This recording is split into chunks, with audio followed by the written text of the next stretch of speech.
Hello, I'm Isaac Hayes III, founder and CEO of Fanbase. Listen to what I'm about to tell you. The window to invest in Fanbase is closing. We've raised over $10.6 million of our $17 million goal. That means there's room for less than 6,370 people to invest in Fanbase for the average amount. The minimum to invest in Fanbase right now is $399. That makes you an owner in Fanbase today. Go to startengine.com/fanbase to invest. Why? Because current social apps have taken advantage of users for far too long, with content suppression, shadow banning, harmful racist content, and no real tools for monetization and equity. Fanbase has over 1.4 million users and counting, allowing anyone to reach all their following and monetize their content from day one. Social media is the new TV, and whoever owns the apps that distribute that content have the opportunity to own potential billion-dollar companies. While big platforms with uncertain futures are failing to serve their users, Fanbase is stepping up to fill the gap. Don't wait until it's too late. Invest now, invest for yourself and your future. Go to startengine.com/fanbase and own the next generation of social media.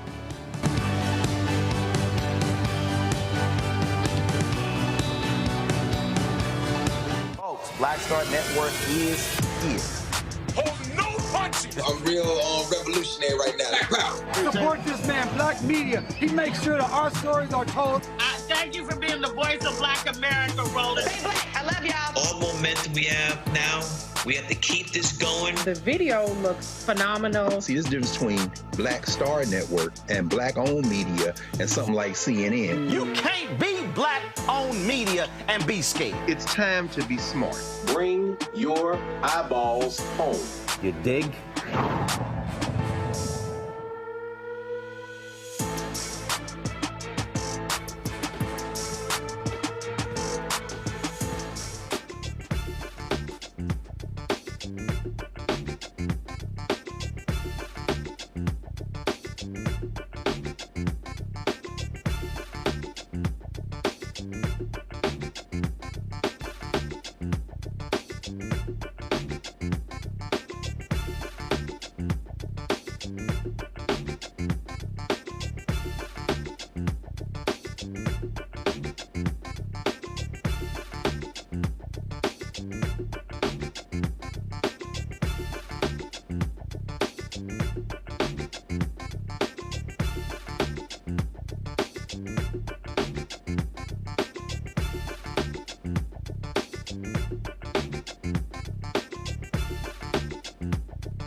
Friday, August 29th, 2025, coming up on Roland Martin Unfiltered, streaming live on the Black Star Network. 20 years after Hurricane Katrina slammed New Orleans and the Gulf Coast region, we examine the lessons learned, the resilience of black folks in the Crescent City, and the road still ahead. We'll talk with community leaders and educators to share with us the changes that have helped keep the city moving and still trying to recover. The delusions from 1600 Pennsylvania Avenue hit a new high as some around the twice-impeached, criminally convicted felon-in-chief Donald the Con Trump are pushing for him to receive the Nobel Peace Prize. Yeah, talk about stupid, but an Indian anchor, she broke down why he should never, ever be considered for the coveted award. New data reveals deep inequities still impacting Black Ohioans in health, education, and opportunity. The president of the Ohio Legislative Black Caucus Foundation will join us to discuss. Folks, there's a lot we're going to break down, including Greg Abbott signing those racist gerrymandered maps. Yeah, I got a couple of things to say about that. It's time to bring the funk on Roland Martin Unfiltered on the Black Star Network. Let's go. He's got it. Whatever the miss, he's on it. Whatever it is, he's got the scoop, the fact, the find. And when it breaks, he's right on time and it's rolling. Best believe he's knowing. Putting it down from sports to news to politics. With entertainment just for kicks, he's rolling. It's on go, roll, y'all. It's Roland Martin, Rolling with Roland now. He's funk, he's fresh, he's real, the best, you know he's Roland Martin.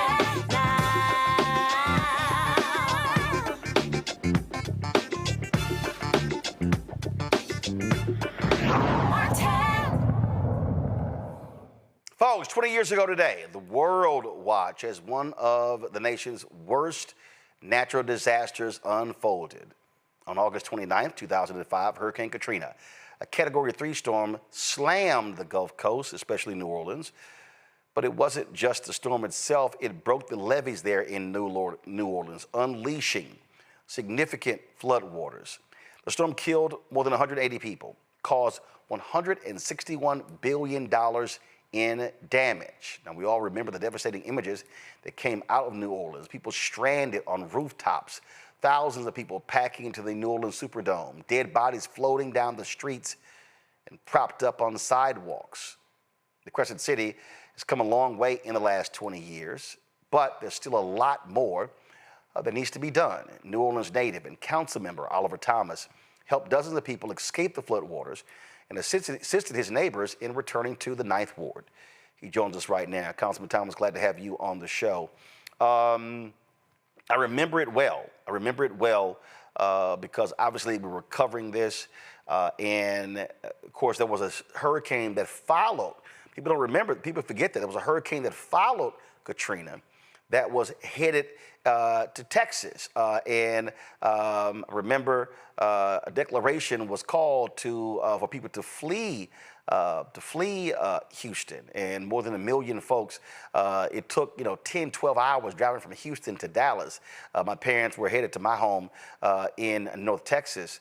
And so, those days and weeks, there was massive tension in the entire Gulf Coast region of the United States.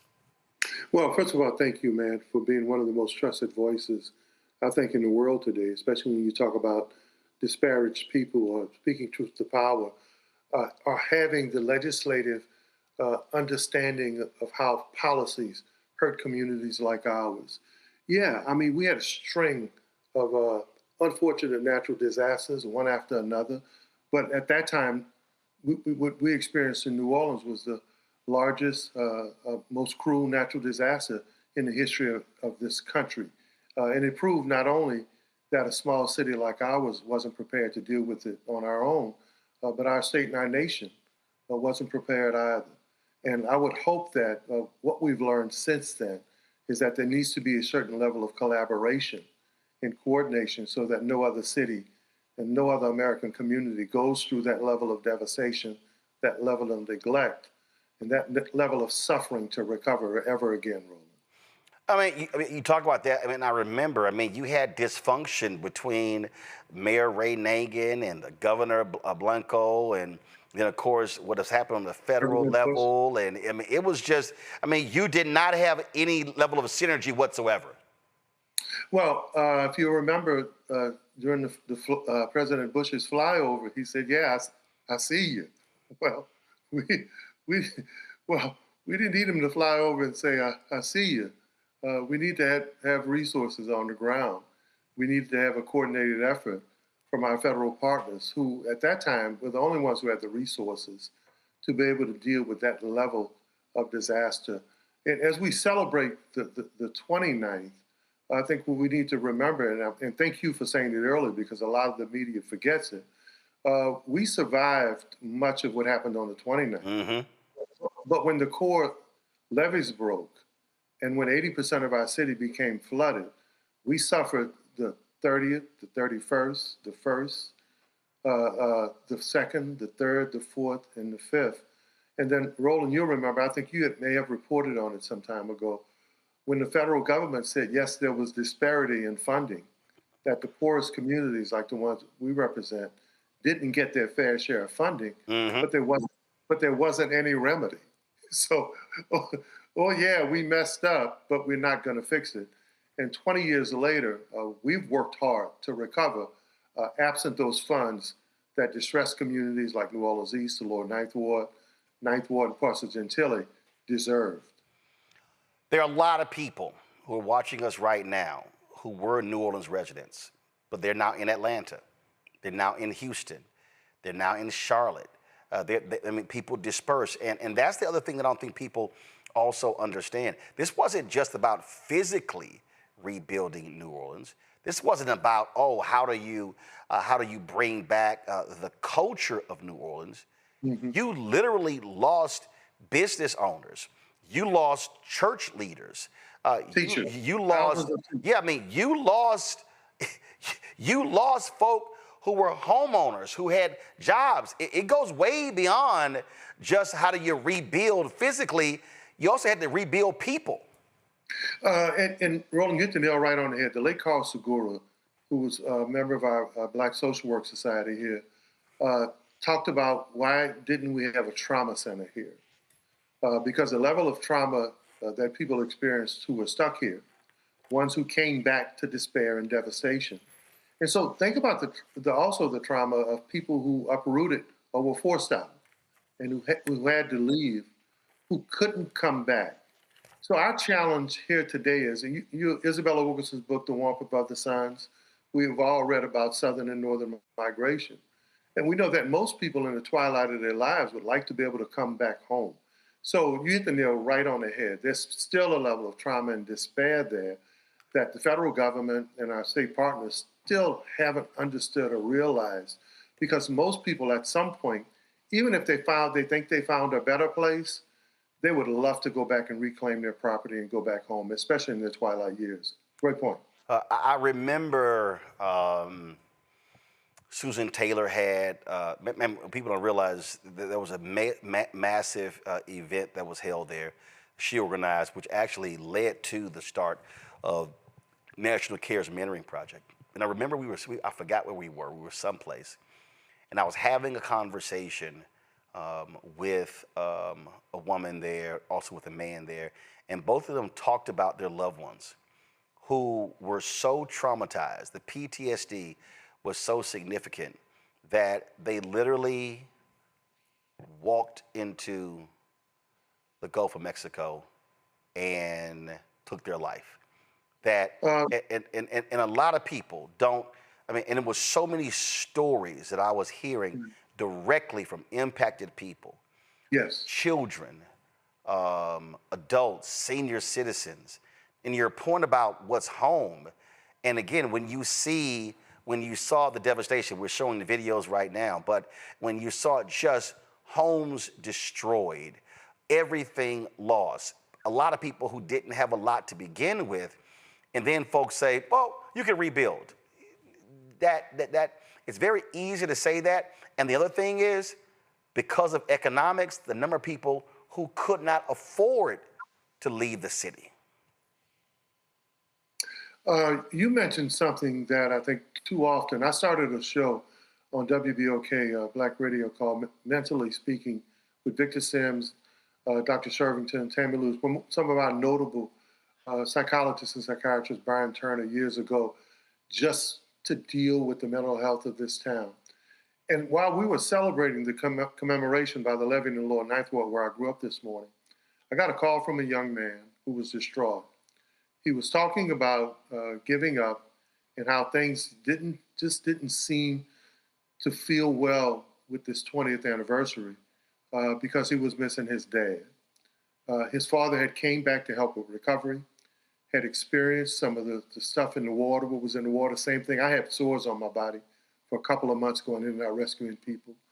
And he missed his dad, and he couldn't understand some of the celebration. So I'm on the phone telling him, there's strength in the fact that you called me. And when he talked about, man, I missed my father. My father came back. He was in and out of those homes, in and out of that water, working here. He had a cough. He had trouble with respiratory. And he had not come to terms with the level of trauma that still exists today. Roland, thank you so much for understanding that, because it's real. It absolutely is real. So there's a lot more to do, and there's a lot more to focus on. And I hope people really understand when we reflect on this particular day, and that people there's still recovery.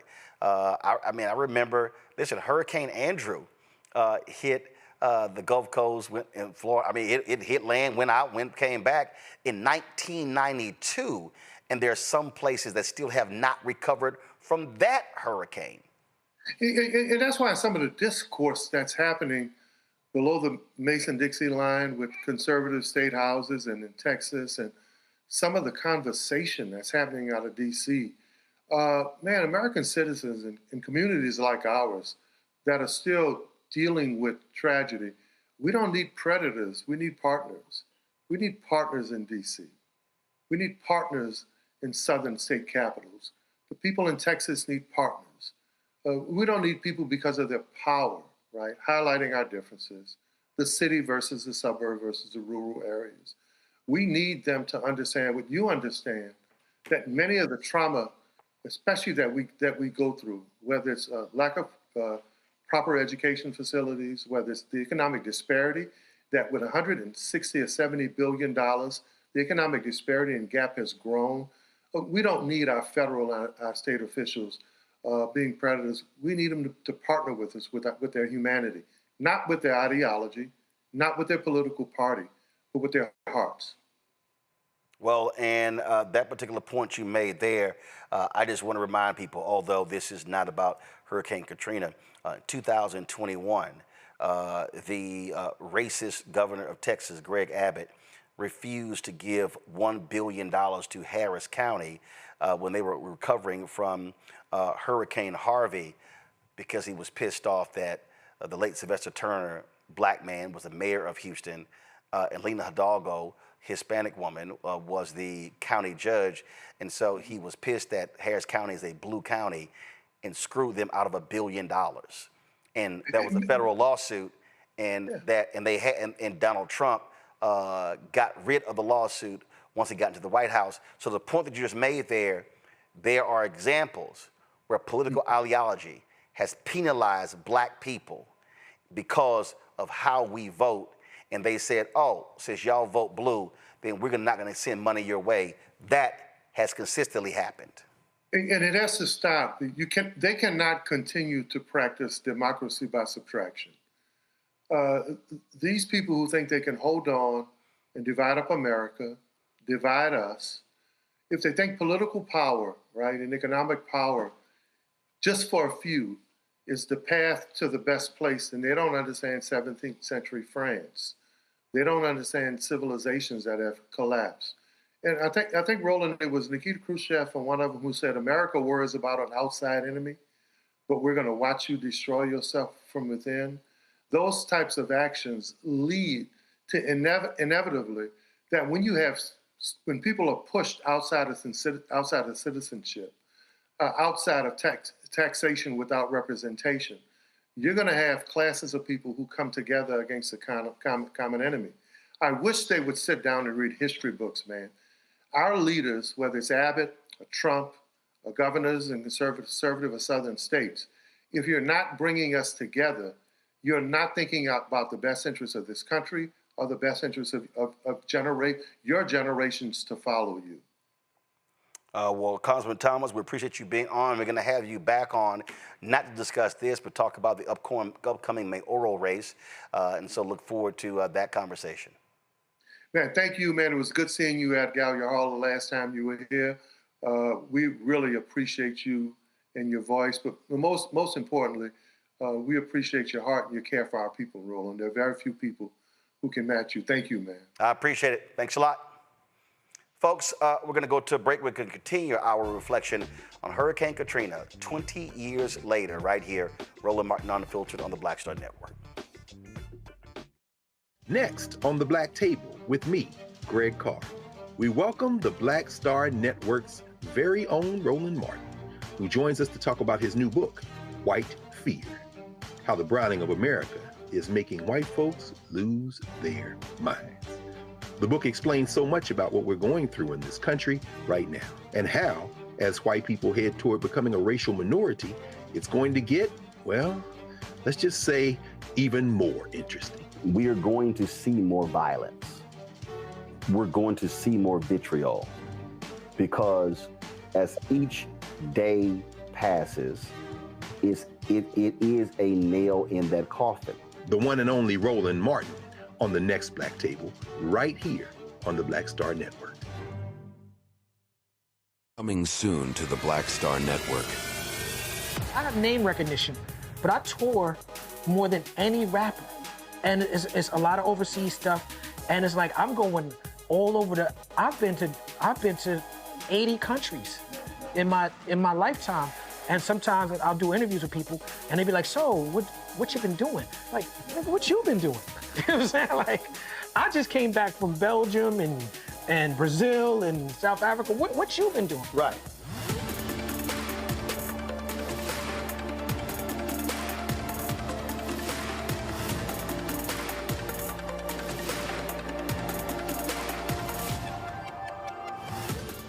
This week on The Other Side of Change, 300,000 Black women being pushed out of the workforce. This is shocking, yet unsurprising. So what happens when a bunch of Black mothers lose their federal job? Their kids are not being fed. Their kids are not being taken care of. But that trickles down to the entire community structure, which may be built on the backs of Black mothers and Black women more broadly. Tune in on The Other Side of Change, only on the Black Star Network.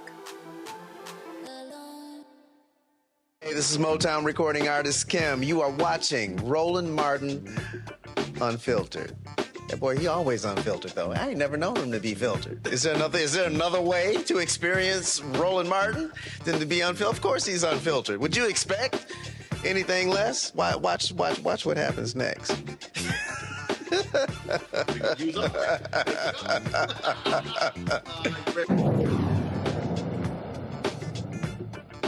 Folks, my panel, Michael Imhotep, host African History Network show out of Detroit. Ben Dixon, pastor, political commentator, and author of the book, God is Not a Republican, joining us from Atlanta. And later we'll be joined by Matt Manning, civil rights attorney out of Corpus Christi. I'll start with you, Ben. This is when we think back to this week, because hurricanes just don't just hit. I mean, there's a buildup there, and you're watching it as it approaches and approaches and approaches. And then all of a sudden, it makes landfall. And then with the initial hit, then the levees breaking, and then the aftermath. And this thing was so deep where you had some racist white folks who were cutting Black people off of freeways, preventing them from coming into neighborhoods. And that was happening as well. Folks were killed by these actions. And so it wasn't just a natural disaster. It wasn't just levees breaking. It was also Black folks being the victim of racists as well. Mm-hmm. Absolutely. I recall it almost as if it was yesterday, back in 2005, where you saw the disparate treatment of Black people. And it was a stark reminder even then that we hadn't made the progress that we thought we made in America, especially when crisis came. When crisis came, we saw the true fascism of America wrapped deeply in racism and the exploitative nature of our pain that followed afterwards. I appreciate the congressperson who just spoke about how many contractors came in and began to exploit the region in so many ways that we've seen in crisis zones like this. But it was really a wake-up call that we are not safe and that if we're not prepared structurally as a community to provide for ourselves in times of crisis, we've seen systematically how the government will not only ignore it, but sit back and watch racism exacerbated. Then you also had, again, we're talking about that neighborhood. It was Algiers Point. And if we go back, and this here is, I'm going to show you this here. Give me 1 second. This actually, there were convictions. And I think I need to remind people, yo, this stuff actually happened. This here is a press release from the Department of Justice. And it's going to come up in just a second. And a New Orleans man was sentenced for a hate crime. As a result, go to my iPad, you see it right here.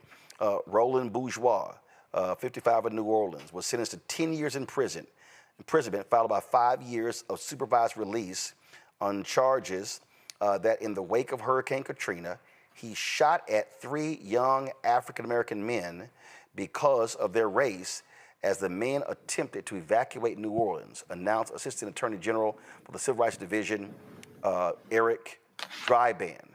Today's sentencing brings closure to this race-motivated shooting that occurred over 13 years ago in the wake of Hurricane Katrina, said Assistant Attorney General Dryban.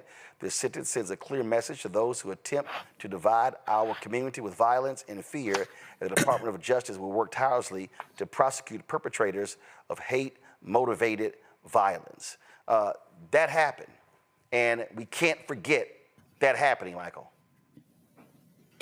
Absolutely. We can't forget that happened. I remember when it happened in 2005.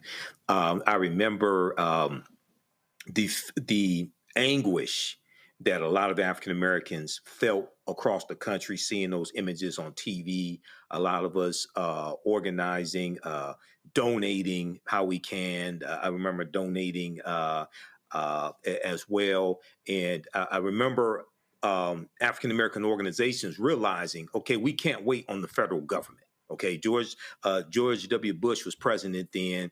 I remember when George W. Bush flew over New Orleans. I'll also remember his mother, Roland, you probably remember this, saying, well, why didn't the people leave? Or why can't they just leave? Things of this nature. So we also remember an insensitivity that a lot of white people in this country had to the conditions of African Americans leading up to the hurricane hitting and the levees breaking and people not being able to afford to leave.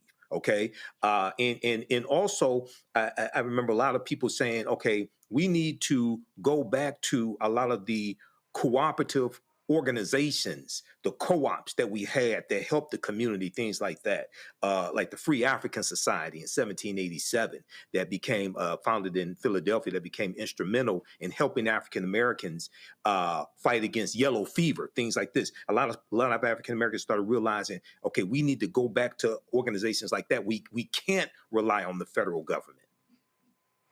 If somebody is wondering what happened, first of all, this is who that racist is right here. You see him right here, and he never actually went to prison. He died 5 days after his sentencing. Now, some of y'all may say, "Wait a minute, I'm sorry. This is the 20th anniversary of Katrina. I'm confused. Why was he convicted in 2019?" Well, actually, right here. Federal prosecutors had cited Bourgeois' physical and mental health as one reason his court proceedings dragged on for nearly 9 years after he was initially indicted. He was indicted in 2010. He was repeatedly found incompetent to stand trial, but he was eventually declared competent in 2018. So just letting people know exactly what happened there. There's so much to talk about there. We talked about what happened in New Orleans. Also, one of the things that the massive change to the education system there as well. Patrick Dobard, the former superintendent of New Orleans Public Schools and a hurricane survivor, joins us right now, as well as Rashida Ferdinand, a fifth-generation resident of the Lower Ninth Ward and the founder of Sankofa CDC. So we're waiting to get her. So, but let me go to Patrick right now. Patrick. I remember that because first of all, glad to have you on the show. Hey, thanks for having me, Roland. There were massive changes. There were a lot of people who wanted, who called New Orleans school system a failing school system. And then you had what was described, you had this massive charter experiment, if you will, that took place there in New Orleans. I remember we went down there, we did a broadcast as well. Part of our school choice is the Black choice. And just give us a sense of letting people know exactly how everything got upended and how, frankly, New Orleans turned into a guinea pig for a lot of education interest. Yeah, first of all, thanks again for start doing this remembrance today as we go back. I know there are a lot of people that are still suffering. A lot of people still have some anxiety, particularly this time of year being still in hurricane season. But we appreciate the attention that's been brought to our city. I think a couple of things. One, in the years preceding the storm, unfortunately, the New Orleans school district was struggling in a number of ways. One, the absolute academic performance of students was, on average, the lowest in the state of Louisiana at the time. And then secondly, the central office was under investigation by the FBI for some mispractices, financial situations that were extremely difficult and very challenging, and a lot of fraud was going on throughout the system. It was pretty rampant. And so literally a few months before Katrina struck, the district was holding off from financial bankruptcy. And the State Department of Education was trying to make a decision on whether or not they were going to intervene within the city and try to take over at least some of the chronically failing schools that have been failing based off the state performance system for a number of years. And when the storm hit, the system was literally and figuratively wiped out. And it took a number of months before they could even start gauging how much impact this was going to have. And while that was going on, we had so many people that couldn't get back into the city, and we had a large Black middle class that was the main teacher force that were displaced. And the district had no resources. They were, again, right before the storm, they were literally about to go bankrupt. And so what the school district was forced to do was lay off teachers en masse because they had no way of making payroll. Obviously, there was no way to keep a system going.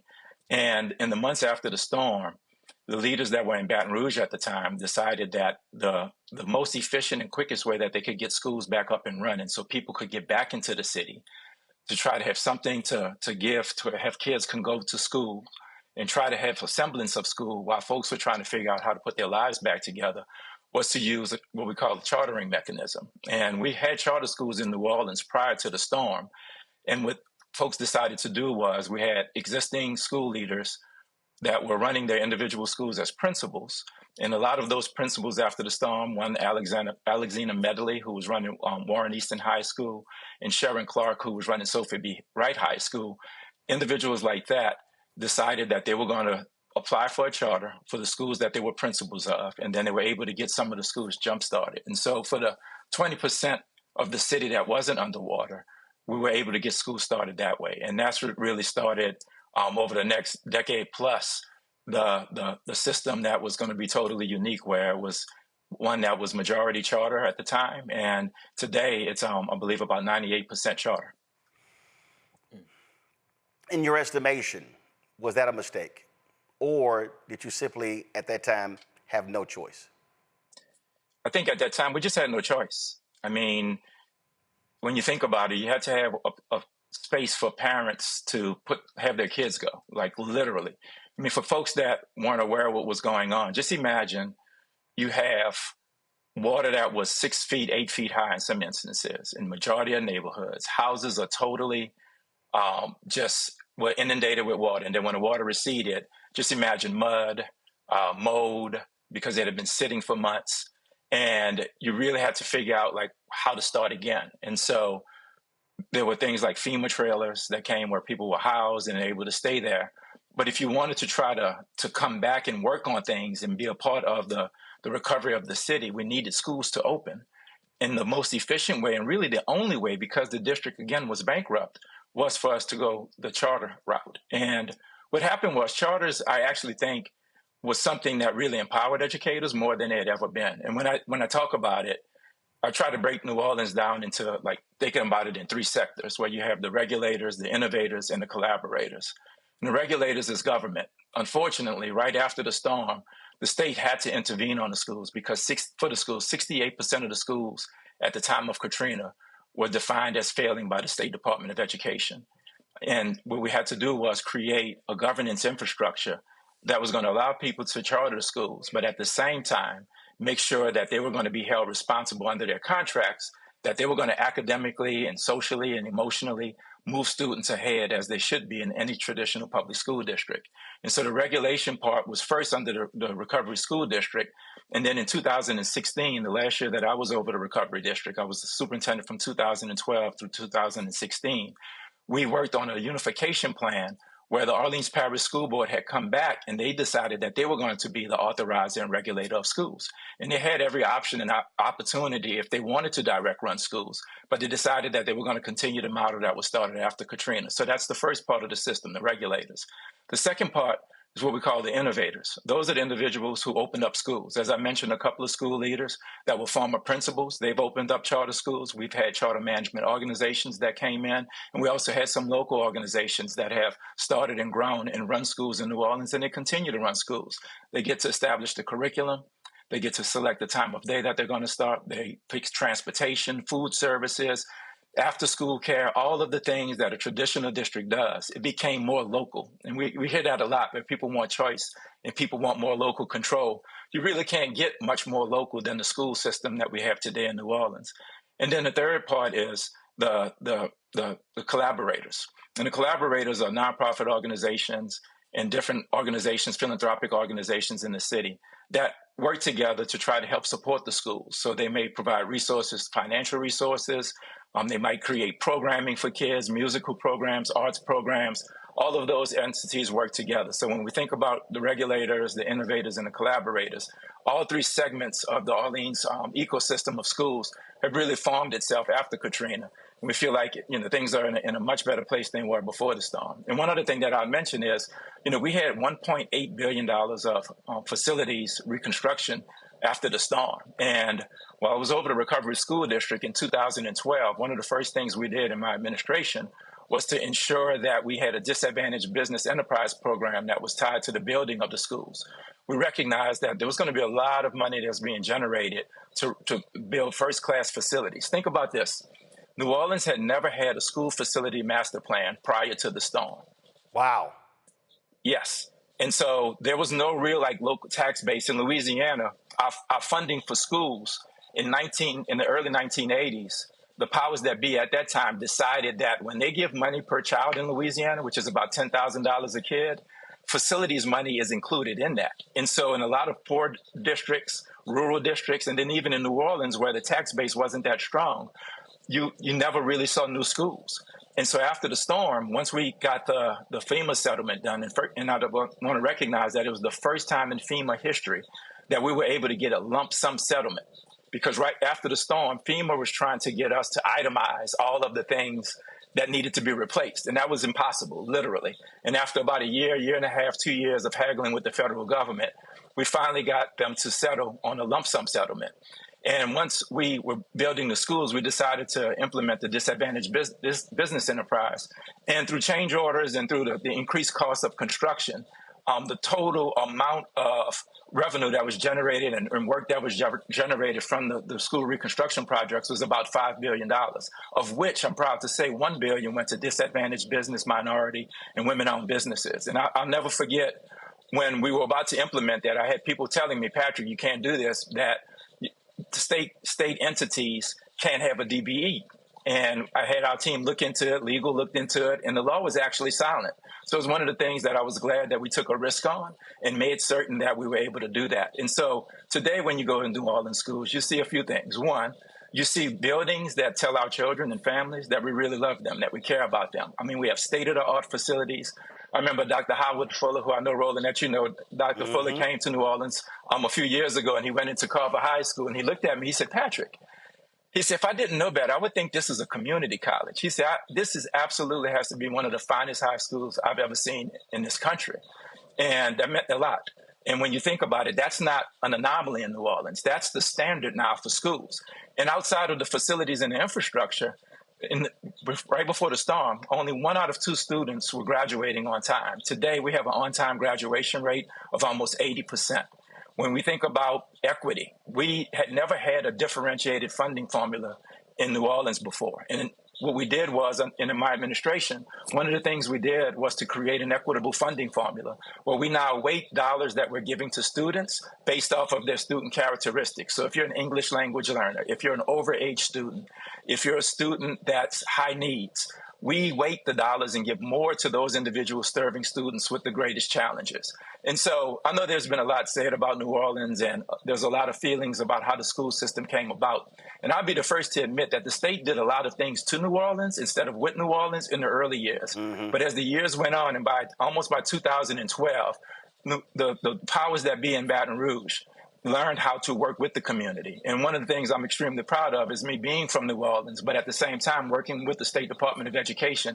I felt like myself and my team were able to bridge things that weren't bridged right after the storm. And so, you know, we've made a lot of progress, but we know that there's still a lot of work to do, but extremely proud of where we are right now. This here is some of the discussion that we had when I went to New Orleans specifically to talk about what was happening there education-wise, and this also included a young man who we talked to. So watch this. I went to Psy Academy. I was a student. I was literate until 14. So, and what I had to do is I had to catch up. And a school like Psy Academy took a student like me and took a chance with me. Wow. And what Psy Academy did was they improved me. And I think that is a good school. Welcome to the White House, everybody. And let me begin by thanking Troy and sharing his remarkable story. You know, I could not be more inspired by, you know, what he's accomplished, and can't wait to see what he's going to accomplish in the future. My name is Troy Simon, and I am from New Orleans, Louisiana. I couldn't read until I was 14. I was held back twice and developed aggressive strategy skills to hide my illiteracy. My report card routinely confirmed my failure. But at 14, I decided to change my life. I know that it took me to be committed to education, but I also know that it took others to help me. I couldn't do it alone. Today's event is not about me, but it's about every kid in the United States of America, ensuring that they will succeed and get a chance to reach that intellectual potential. Before Hurricane Katrina, school was really hard for me. Growing up in the lower 9th Ward, having trouble with illiteracy. I went to 1st grade, 2nd grade, 3rd grade without knowing how to read. And that was really, really hard for me. And even outside of school, I had a tough time. So I would hang out late at night, smoke, drink, get into a lot of violence. Sometimes I would run the street with my friends tap dancing and snatching purses in the French Quarter. I tap danced because I figured that was a way to sort of get away from the world I was living in, poverty, on the borders of starvation. When Hurricane Katrina hit, I was in the 5th grade. School just started. We didn't have no food, no water. I know that people were looting, so we were looting too. Not because we were violent and dangerous people, but because we needed something. We needed food. We needed something to sustain us. But the media tried to portray us as bad people, you know, criminals who are just doing corrupt things. But no, we were trying to survive. That's all we were trying to do. So the switch came when I decided to change my life at age 14. I got into religion. Then religion became the root. Then that's when God told me what I need to do, get into education. So I started studying in the library for grueling hours, started paying attention to my 5th grade teacher, who would tell me, hey, Troy, you can make it, you can make it. She would always tell me this. Got enrolled in an after-school program called Urban League College Track. which is college track now, and they helped me flourish academically. That's when I left the school I used to go to, went to Psy Academy. That's when I really began to understand that charter schools, they do good to the community, the students. They have this love for education. I mean, maybe sometimes they're probably a little bit too tough, but I think that they're tough because they care and they love the students that they teach. Going to Psy Academy, I was able to win that scholarship, and also I was able to receive help with my writing. That's when I was asked to speak at the White House and introduce First Lady Michelle Obama. So, it is my pleasure to introduce someone who has shown great support and confidence in our nation's young people, someone who is working to help other students have a future as bright as mine. Ladies and gentlemen, please join me in welcoming our First Lady, Michelle Obama. Thank you. And I'd also like us to give a really big hand to Troy for sharing that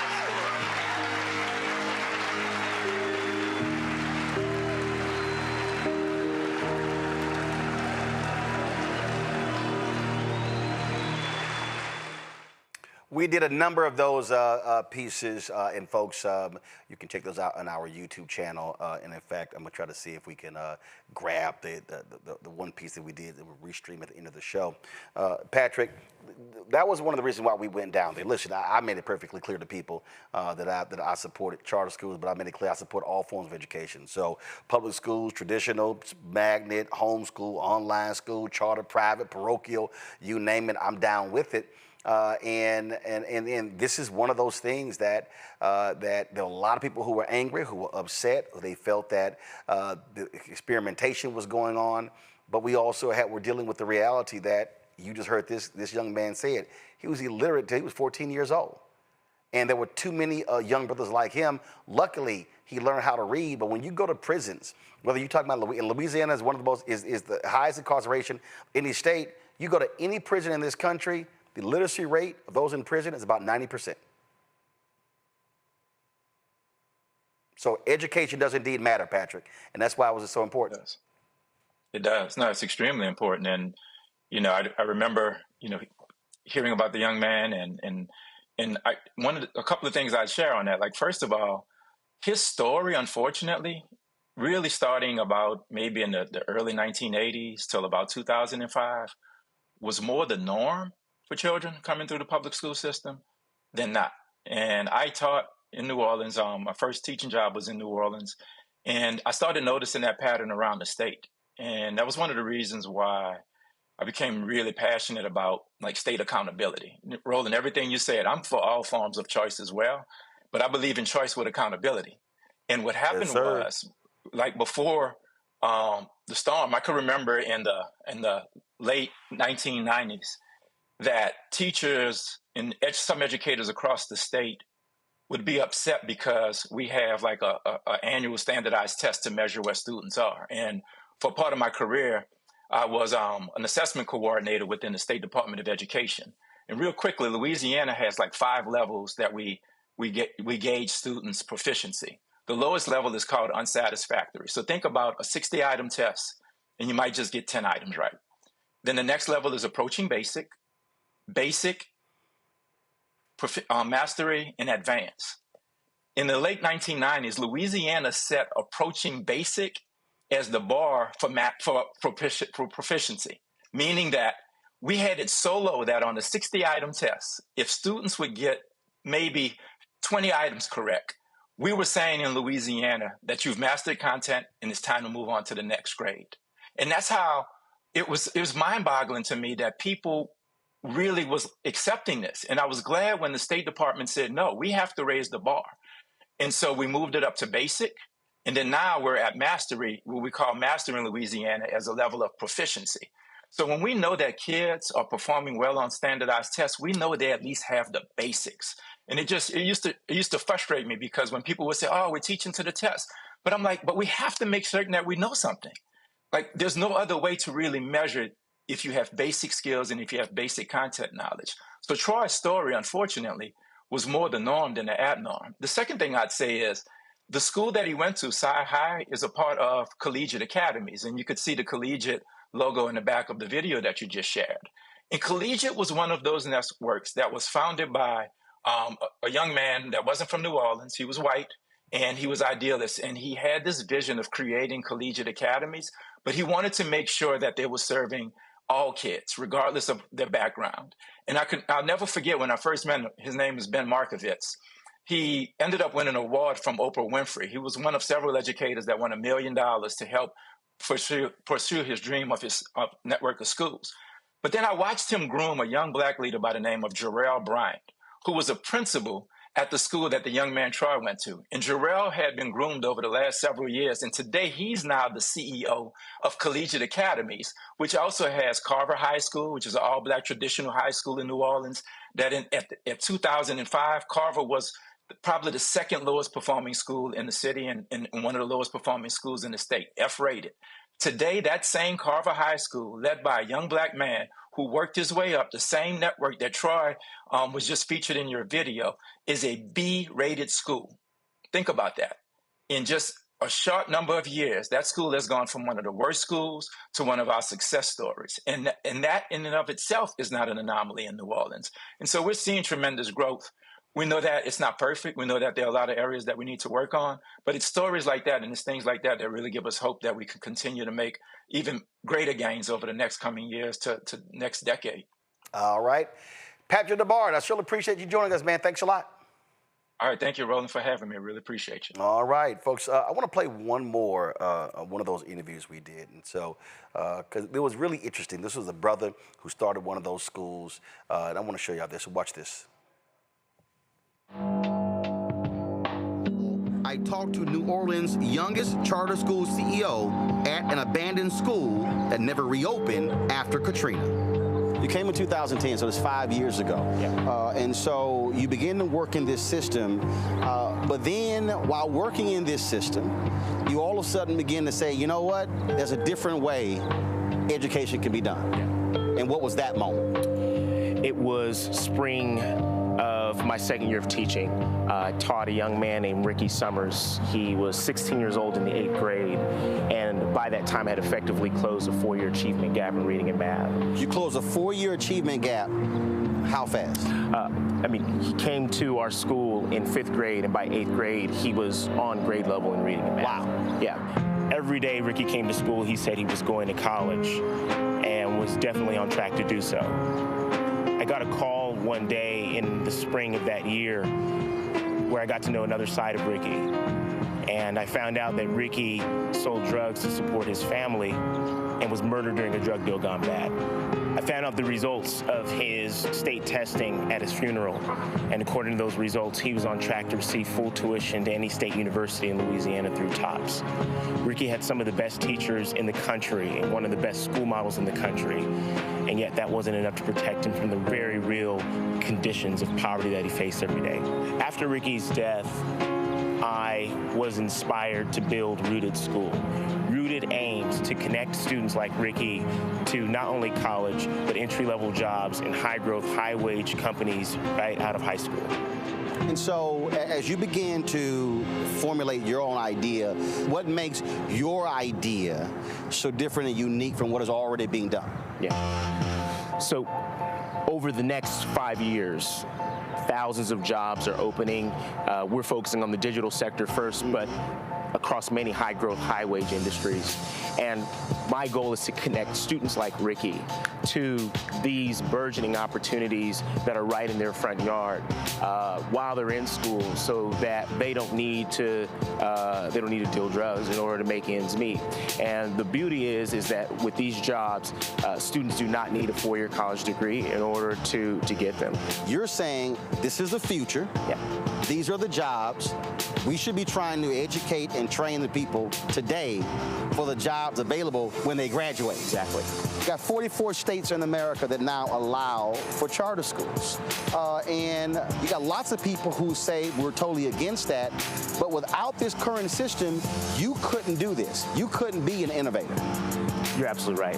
And I think it's the beauty of this city in that it has created the conditions for someone like myself, not even from here, to in 5 years put myself on a position where I'm launching a radically new school model, not only for the city, but arguably the country, that I think will provide real economic opportunities to kids right now.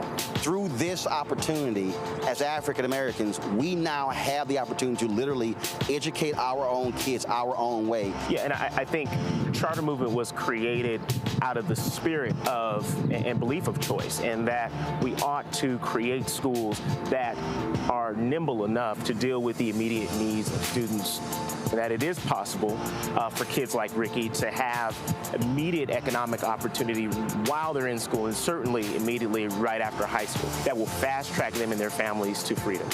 All right, I appreciate it. Yeah, no, thank you. Thanks much. Yeah.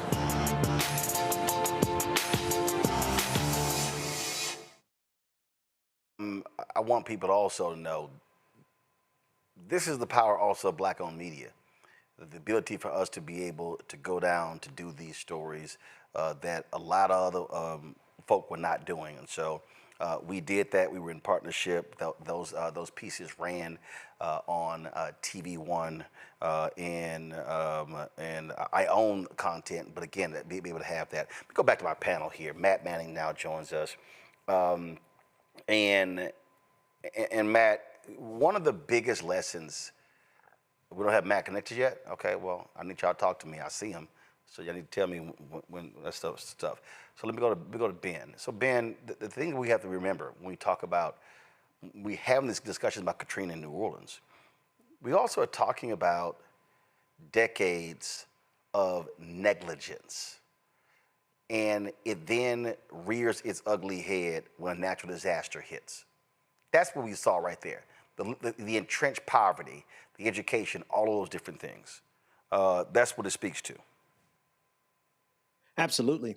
I think it is reflective of a cancer that has been present in this country since Black people have been in this country. And I love the way you phrase it, that when the disaster comes, it exacerbates it, it brings it to a head, but it's always been there. And those systematic problems, they haven't disappeared since. You know, the people of New Orleans have done amazing things. The Black community in New Orleans has done an amazing thing to recover as far as they have. But if you travel through the city now, you still see the legacy, not only of what happened during Katrina, but that same systemic deprivation that Black people exist in all around this country. And I think this is really important when we think about the impending climate disasters that we are creeping up on. What we saw happen in New Orleans was really just a precursor of what we can expect. Those same structural hindrances that Black people face, they will come to a head at every natural disaster that we are facing right now presently. And so I believe we have to firmly learn how to not only be resilient just as Black people, but how do we prepare in advance for the structural problems that we know are already here when these disasters come down the line? Michael. Yeah, Roland, you know, this coverage here is extremely important. It's the most in-depth I've seen or heard about in any media format today. And what you're saying is extremely important, because when we look at, yes, decades of neglect and disinvestment, not just neglect in the African-American community, but disinvestment from the federal government, state government, et cetera, that led to those conditions that we see. Then hitting on what Brother Ben just talked about is we see the cutbacks that are taking place in FEMA right now with this current administration. So we need to prepare ourselves for the next disaster with Lucifer in the flesh in office and divestments from FEMA. The response from the federal government is probably going to be poor, to say the least. So we're going to have to be prepared for the next event. Yeah, I mean, look, we have folks in FEMA right now who are saying that we are not ready. And yes. This is going to my iPad. Some FEMA staff warned that Trump cuts may weaken disaster response. And they've talked about it. 180 employees, knowing full well they could be targets, they wrote a letter to Congress saying, hey, we got issues. We got significant issues in that these people, there's a force reduction, and we're not going to be prepared for natural disaster. And so all of that is critically important. Folks, what we're going to do is, so when we went down there looking at the New Orleans charter school system, that was for the 10th anniversary. That was 10 years ago. And so we're going to restream for you that whole town hall. It was a fascinating conversation. And so we're going to have that ready to stream after we finish tonight's show. Let me go to a break. We come back, more to break down. So right here on Roland Martin Unfiltered. Don't forget, support the work that we do. Join our Bring the Funk fan club. Your dollars make it possible to do the coverage that's necessary. And so do me a favor. Go to, if you want to give it a Cash App, use Stripe QR code. You see it right here. You can also click the Cash App button to continue. Checks and money orders. Make it payable to Roland Martin Unfiltered. P.O. Box 57196, Washington, D.C. 20037 7-0196. PayPal's R Martin Unfiltered. Venmo RM Unfiltered. Zelle. Roland at RolandSMartin.com. Roland at RolandMartinUnfiltered.com. We'll be right back. Next on A Balanced Life, here on Black Star Network, we're talking what it means to be a balanced young adult and turning 21. I know 21 is one of those ages where you think you're grown. You can do whatever you want. The law says that you can. But what are you packing in your 21-year-old toolkit that will allow you to not only survive, but to thrive? You have every right to make whatever decision that you want to make, okay? Because you're grown. Don't go out here and do something and then want to come back and expect somebody else to clean it up for you. That's all this week on A Balanced Life with Dr. Jackie here on Black Star Network.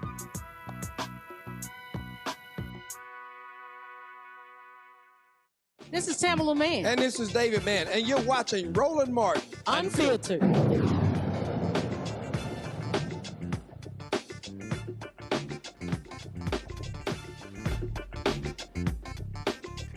All right, let's stay in Louisiana, dealing with that punk-ass House Speaker Mike Johnson. You know, Donald Trump's lackey. So check this out. This idiot goes on CNN, standing firm, supporting Donald Trump deploying National Guard into Washington, D.C. and other cities to combat crime. But then when asked about his own hometown of Shreveport, things got a little interesting. Play it. Sometimes local governance does not do the job, and the oversight in D.C. is long overdue. I was going to ask when you might be calling for the National Guard in Shreveport, which is, you have part of your district is Shreveport. The FBI statistics, actually violent crime per 100,000 residents, higher in Shreveport last year than Washington, D.C. There's a lot of good work that's been done. There's a lot of reasons for that, but we have a Democrat DA there who has not been prosecuting crime as some other more aggressive DAs have around the country. Soros funded that individual to be elected. But I'll say that it's an urban area that has a lot of problems that are happening around the country, and we have to address it. So would the Guard help? If the Guard can help in D.C., the president has said he wants to send the Guard to Chicago and other places. Why not Shreveport? I don't know. That's not my call. Would you it may ask be him for necessary. that? Well, I don't know. Let's take one city at a time and see. We have to address the crime problem in any city where it's a problem like that. And in large cities like in Chicago, as you mentioned, that would be a big help there. I was there just 2 days ago, and it's a serious, serious problem. They don't even report murders on the evening news in Chicago anymore because it's so common. And Democrat-run cities typically have that problem because they have not been tough on crime. President Trump is one who believes in that, and we do as well. And we've got to take every measure to make sure we're keeping American cities safe. It's common sense. I'm sorry. Let's see here. So we need to take action in cities where there's crime, but I don't know if we need to send a National Guard to my hometown of Shreveport. But I was in Chicago for a couple days, and things are bad there, so let's do it there. I hope y'all see the bullshit. I hope y'all saw it right there. This is why these Republicans are hypocrites and why they are frauds. The crime in Shreveport is high. Oh, well, you know, a lot of these large urban cities, they have problems, and there are things that we got to do to address it. Oh, you mean the things that impact crime, like economics and poverty and education? Oh, but you want the Guard in D.C. and Chicago, but you don't want National Guard in Shreveport where the crime is even higher. Look, John Berman's a nice guy. He was at CNN when I was there, Matt. But this is where Berman should have said, no, we ain't moving on. We gonna stay right here. I need to understand. You just said, well, we gotta address other issues. Okay, what are those issues? How are you gonna fund them? What does that mean? What does it entail? See, I can't stand that bullshit when they move on to some other questions. No. Let's stay right here. I think the Williams brothers said to sweep around your own front door before you try to sweep around mine, right? And that's what you have here. I mean, look, he doesn't want to admit that Shreveport is higher than, in terms of that data, in terms of the crime statistics, is higher than, I guess, the FBI average. And this is what you see Republicans do all the time. It's always for someone else and not for them. And it's interesting that we're talking specifically in the context of crime, because I've said it on the show. I mean, locally, when I was managing the DA's office, the same people who would be out calling for us to prosecute more aggressively because it was a liberal DA and he was Soros funded and all this stuff were the same people. When Muffy got a DWI down at the local college, some lawyer would come in and say, oh, but she deserves a second chance, right? Nobody else does. And that's what you're seeing here. I mean, because if it's really about law and order and you want the Guard to enforce law and order in local cities, then you would choose your own city to say, hey, we've got big problems. Why don't you come clean it up? But that would require you to not only be accountable and to shine a light on the missteps and the failures of the place where you live, Speaker Johnson. So this is the hypocrisy we see laden through all of the Republican rhetoric. Yeah, and the reality is they need to be challenged on this over and over and over again. And I just don't believe in that whole thing of, let's move on. And in fact, he was, watch this here. So on Fox News, this came up on Fox News. This was a doozy here. I want y'all to watch this. Check this out. But he name-dropped you personally yesterday, essentially trying to say that crime is worse in Louisiana than it is in California. Take a listen. We'll get your thoughts. If he is to invest in crime suppression, I hope the President of the United States would look at the facts. Just consider Speaker Johnson's state and district. Just look at the murder rate. That's nearly 4 times higher than California's. In Louisiana. Have at it. Again, Gavin Newsom will do anything for attention. He can name drop me all that he wants. He needs to go and govern his state and not be engaging in all of this. Look, we have crime in cities all across America, and we're against that everywhere, and we need to bring policies to bear. My hometown of Shreveport has done a great job of reducing crime gradually, but we've got to address it everywhere that it rears its ugly head. And I think every major city in the country, the residents of those cities, are open to that and anxious to have it. And we're the policy, we're the party that's going to bring that forward. I look forward to that in the days ahead. Really? Oh, okay. All right, Michael, but so what's good for everybody else, not good for Shreveport? No, it's not good for Shreveport. Now, first of all, it's a few things. When they showed that video of that crime being committed there, that robbery, what they should have been doing is showing video of January 6th and crazy-ass white people assaulting police officers, because those are crimes also that need to be prosecuted, okay? And Donald Trump didn't even call the National Guard in on January 6th. So what we see here is Speaker Johnson obfuscating and playing on these tropes of when it comes to African-American ran cities, we need more police, not more resources, okay? Not more money for mental health, not more money for jobs and funding for after-school programs, things like this. And then Gavin Newsom is absolutely correct. Gavin Newsom's been hitting some home runs, attacking Donald Trump, attacking MAGA, but Gavin Newsom's absolutely correct. And here you have Johnson, who ran away from taking a vote on the Epstein files and let the House go on recess one day early. Here you have him running away once again. But this is This is the game these people play, right? They want to crack down and send in the police when it deals with African Americans, but when it deals with Muffy and Buffy, now they want psychologists. Now they want to give them a second chance, things of this nature. Okay, so this is why people like Speaker Johnson, Mike Johnson, MAGA Mike, have to be voted out of office. You got to have African Americans need to exercise our retribution, reclaim power, have Retribution Day on Election Day. Vote these people out of office that keep doing us harm. I just get a kick, Ben, how they don't want to address their own stuff. They don't want to talk about what's happening in their own backyard, but you want to talk about what's happening in D.C. and Chicago. Absolutely. I mean, the hypocrisy is the point, right? Both of the brothers on the panel have stated that much. They want rules for thee, but not for me. They want to be able to target cities that are also led by Black leaders, right? That are led by Black officials and democratically led leaders. That gives them the opportunity to stretch their fascist arms with the National Guard and then protect themselves. But I think people should also know that this is structural. This is intentional. This is the plan. They won't balk. They won't blink. They won't care if they're called out on the hypocrisy. And Roland, thank you for bringing up John Berman and the lack of a follow-up. But it's so bad in media right now that I'm honestly quite surprised that CNN and John, they even posed the initial question.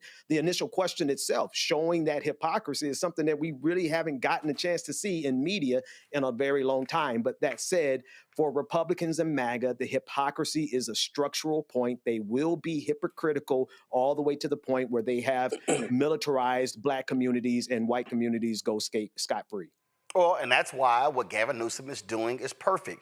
That is, put it on the table, and then what does it do? It forces CNN, it forces Fox News to have to ask the question. Folks, Donald Trump is crowing today because Missouri announced that they are going to call a special session to gerrymander their district. Now, they are trying to get rid of Congressman Emanuel Cleaver's congressional district in one more. It's a very red state. You only have two. You got Wesley Bell, who is in, who's African-American in St. Louis. You got Emanuel Cleaver in Kansas City. So don't be surprised if these Republicans try to wipe out those two districts. Republicans in Ohio are trying to do the exact same thing as well, and they're getting pushback there. And there was a redistricting commission, but they didn't give a damn about that. They're fighting the will of the people.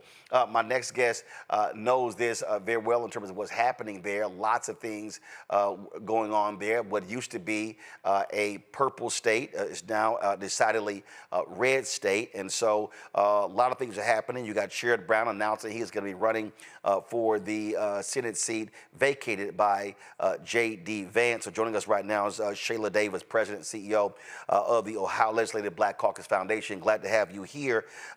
Again, lots happening there.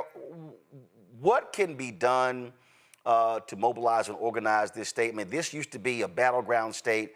This used to be a state where Democrats competed on the presidential level. When you talk about the U.S. Senate level, we've seen the MAGA take over. What really happened here? How did Ohio go so red? So Ohio, thanks for having me this evening, Roland. So Ohio is made up of 88 counties, and where we have an issue, our largest counties, which are Cuyahoga County and Franklin County, are the predominance of the Democratic counties. Well, Hamilton too, which is in Cincinnati, and then the other ones kind of play a part, but they don't factor heavily into that. And so what has happened is all of these other counties, these much smaller counties, have a higher voting turnout. And so a lot of it is because our urban districts, we are not showing up to the polls to vote. And so our Republican counterparts are taking advantage of that. But they're also manipulating the system. So again, what we're talking about here is, and we saw this actually when in Florida, when Andrew Gillum ran, and if you looked at the top 15 voting counties, I think the first 12 were red. And so what that says is, if they're not turning out in urban areas, then what is being done to reach those voters? Talk to those voters. Look, I'll be honest. Listen, when Tim Ryan ran against J.D. Vance, Tim Ryan didn't do a damn thing to really try to get black folks. I was texting him directly saying, hey, I'll come in. I asked this at a music festival. And then on the election day, all of a sudden, he wants to wake up and say, hey, we got the black people. Well, you didn't do a damn thing to recruit the black people. And so that's also part of the problem. Yeah, for sure. And so let me just say this about Tim Ryan. So I was a state rep at the time when he was running, and he wouldn't even acknowledge me at a public meeting. So there's that. But the reality is that. Isn't he trying to run for governor now? He's supposedly. Not. But go ahead. Supposedly, but look who we have. We have this Vivek guy. I mean, and that's just a problem. And so the issue that we're having is that we've got to re-energize our black voters. We've got to own our power. And so the Ohio Legislative Black Caucus Foundation is spending time in the community. That's why I'm here on your show today, to get people informed, to understand that we have the power. If we can just simply look at what we've done with Target, we can do that same thing with our voting power. If we were able to do this with our dollar, we can do this with our voting power in Ohio and take some control. Also, redistricting is coming back around. Remember, we set the tone, right, with the congressional maps in 2022. That's how I got ousted out of my seat, but that's another story. And so we're coming right back up on that. They delayed the vote, but they have to vote on that by September 30th of 2025. So we've got about, 32 days? And the legislature has to make a decision on what those maps are going to look like. And it's going to be interesting to see what happens when we go back. They have the majority power. And if you look at the redistricting commission, it's a 7-member body. There's only 2 Democrats because our entire state leadership is GOP. So you have the governor who sits on that commission, you have the secretary of state, you have the auditor of the state, you have the speaker of the House, you have the president of the Senate, then you have the Senate minority leader and the House minority leader. Those are the only 2 Democrats. So actually, it doesn't matter what the Democrats do in terms of their vote, they still have the majority. That's 3/4 the vote. So the Republicans can pass whatever they want without our input. So we have got to get out in these midterm elections and turn this thing around. But we also have to have money for black folk to run. That's the other issue too. So you're saying that what you're dealing with is Republicans have a supermajority in Ohio. Yep, absolutely. And so the same problem we saw in Texas, you see the same thing in Ohio. Absolutely, 10,000%. But also when voting comes in, listen, you had a Supreme Court that was stopping those Republicans, but now conservatives dominate your Supreme Court. Absolutely. They wiped everybody out. And what do we do with that, right? And let's just be honest. So Governor DeWine, our current governor, his son, Pat DeWine, sits on the Ohio Supreme Court. So there's just all kind of things that are happening, and we are focused on so many other things. So I'll share this with you. I also serve on the Ohio Elections Commission. So I'm the vice chair. We oversee campaign finance violations for all candidates, all elected officials across the state of Ohio. Anyone can bring a case before us. It can be an average citizen, Secretary of State, it could be, or boards of elections, right? And so House Bill 96 is the budget bill that just passed here in July. The minority leader who sits on the finance committee, Brian Stewart, was before us for a case. If you remember House Bill 6, that had everything to do with Larry Householder and all of that, where there were multiple people that came before us. Ironically, he's the same guy that our staff has to go to get appropriations to continue our organization, our department moving forward, right, for the next fiscal year. So guess what he did? He zeroed us out of the budget. The Ohio Elections Commission goes away. There is no money to fund us. We're gone December 31st. So now there's no accountability for the elections either. And no one's talking about that. They literally just took us out of the budget. That is retaliatory legislation. It has nothing to do with good governance. And the fact that he didn't recuse himself so that it could have been fair is a problem. But the GOP is doing whatever they want. Right, because they don't believe in fair. In fact, earlier, Stuart Stevens, longtime Republican, I saw this tweet from him that I thought was interesting. This is what he said. He said, when Democrats take the House, they must understand they are not a governing party. They are a dissident movement. He said, act like it. First day, cut off all funding of executive branch. Vote to nationalize Starlink and SpaceX. Defund ICE. That's the first day. On the second, get more aggressive. There's nothing in the middle of the road but yellow lines and dead armadillos.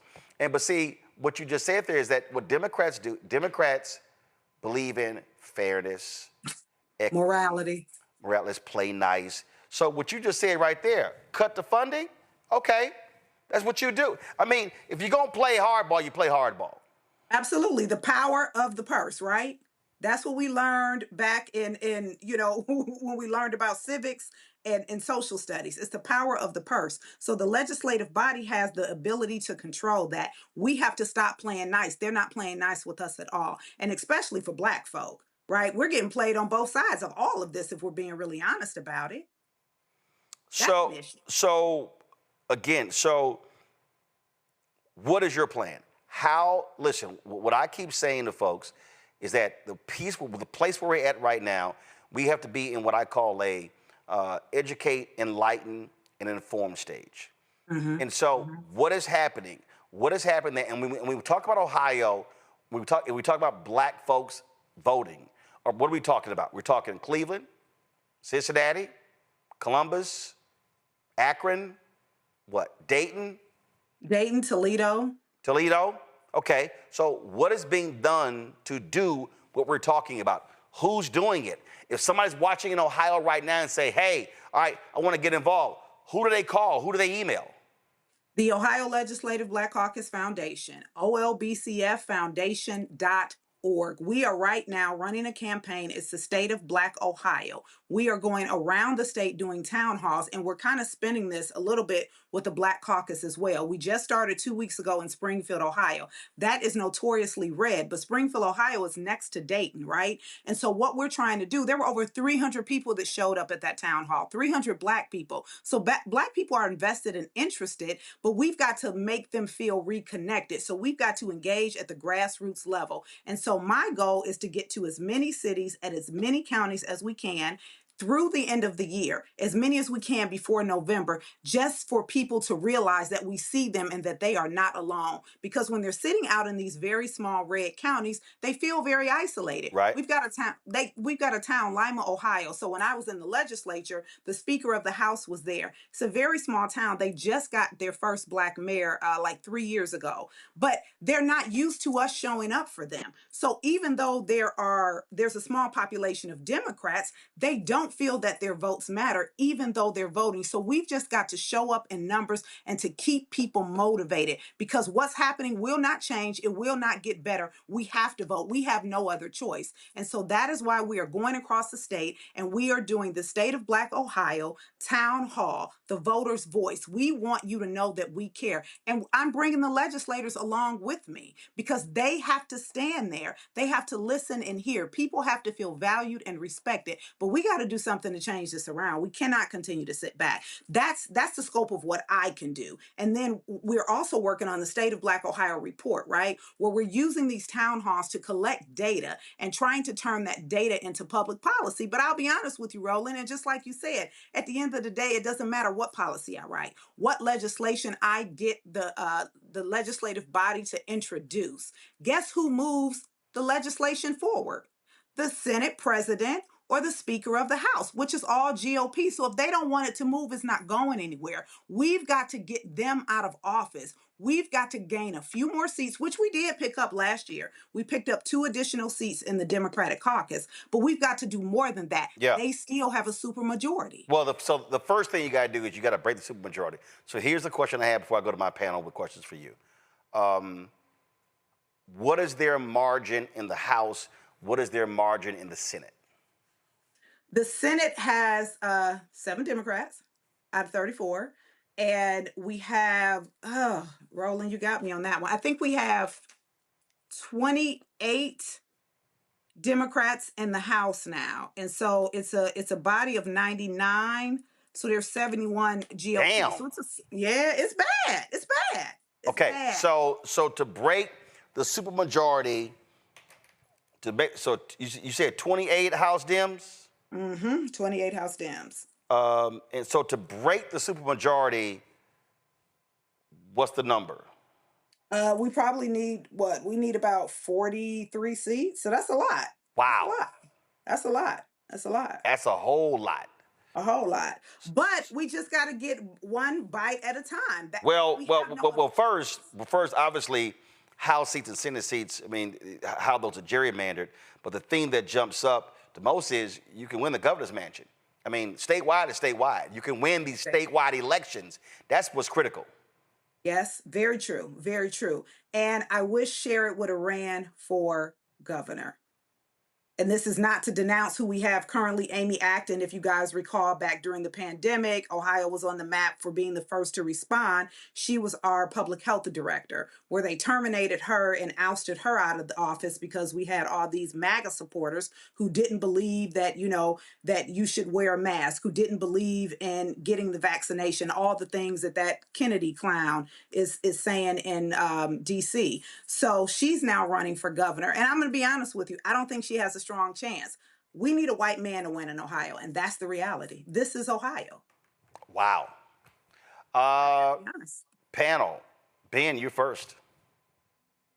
Wow. Yeah, no, I'm still grappling with the fact that you all need a white man there, and I understand that dynamic. I'm not challenging that. I'm just really taken aback by that reality in 2025, which makes me ask the question, what do you feel is the most demoralizing factor that has depressed the Black voter turnout? And is anyone in the state, politically speaking, addressing those factors? Are they doing anything to actually encourage Black voters to come out, in addition to obviously the fascism that we're fighting right now? Yeah. I think, it's the same way that I feel, depleted and depressed. Everything we do, those of us who are doing what we need to do, it still seems as if it doesn't matter. So I understand that perspective. However, I'm in the game, so I understand that we can't be defeated. We've got to continue to fight. And that's why I'm here. That's why the Black Caucus Foundation exists.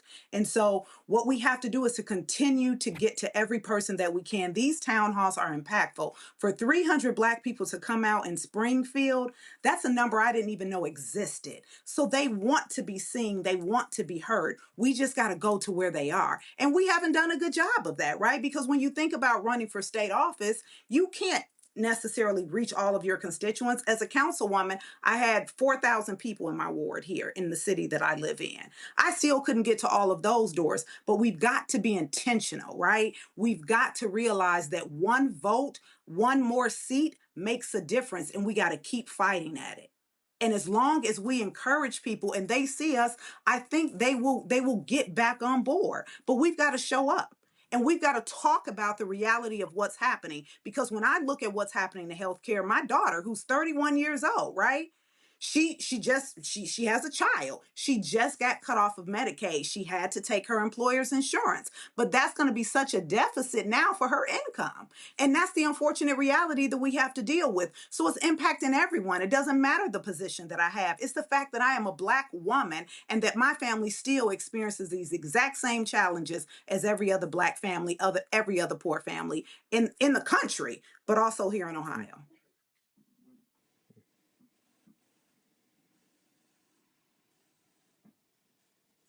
Everybody's quiet. So let's go to Matt.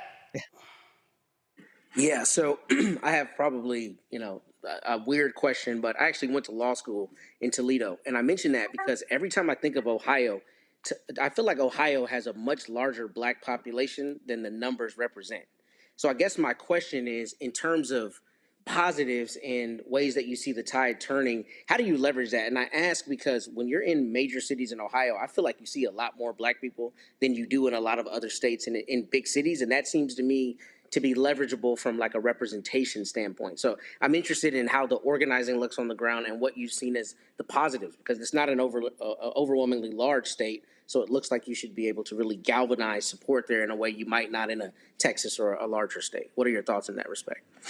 And so I'll say 13% of Ohio is a Black population. So it is still pretty small, right? However, as I shared, we had about 24 Dems. We had 24 Dems in 2020. I'm trying to think of the time, 2023. And so we picked up 4 more seats in 2022. We picked up 4 more seats in 2025. They were in Franklin County. Franklin County has almost 1 million in its population, and 2 of those districts were Black. So we have 2 Somalian representatives that we've never had in the Ohio legislature. So it is increasing. While Cuyahoga County, where I'm from, which is, Cleveland, Cleveland falls under that. We're shrinking in population, the city of Cleveland itself, but Franklin County is expanding, is growing. So we've got to heavily concentrate there. But to Roland's point, we've got to look at these statewide seats. If we can take over the administration, it can kind of, it can balance some of what the legislature is trying to do. However, though, if you look at what just happened with House Bill 96 and our budget passing, the governor line item vetoed so many things, got rid of so much. They called everyone back to session 2 weeks later in the House, and they overrode the governor's veto. Now it's waiting for the Senate to do that when they go back to session next week, but we'll see what happens from there. So these guys are calculated. They don't care. They're going to do exactly what they want to do. And so we've got to continue to fight. And so as the population increases, we've got to make sure that those maps are aligned. How do we do that when we've got the Supreme Court against us and they have a majority on the redistricting commission? It's about getting the word out for people to be aware and to understand what's actually happening here. Yeah.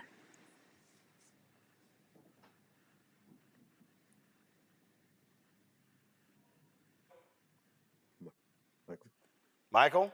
I don't hear any. Okay. All right. Shayla, the question I have for you is, well, a couple questions. In the town halls that you've had in your conversations with African Americans in Ohio, what are some of the issues, policies that are galvanizing them, that are causing them to say, yes, I need to vote? Number one. And number two, are there any conversations taking place about Project 2025, how 47% of it, about 47% has already been implemented by this administration, and people possibly who thought Project 2025 was a hoax before the election realized, oh, this is real? Yeah. Yeah. So I will say that when I'm talking to folk, what I'm hearing the most is affordable housing. That's a tremendous issue across the nation, but it's also impacting the majority of the urban areas in Ohio, right? And workforce development.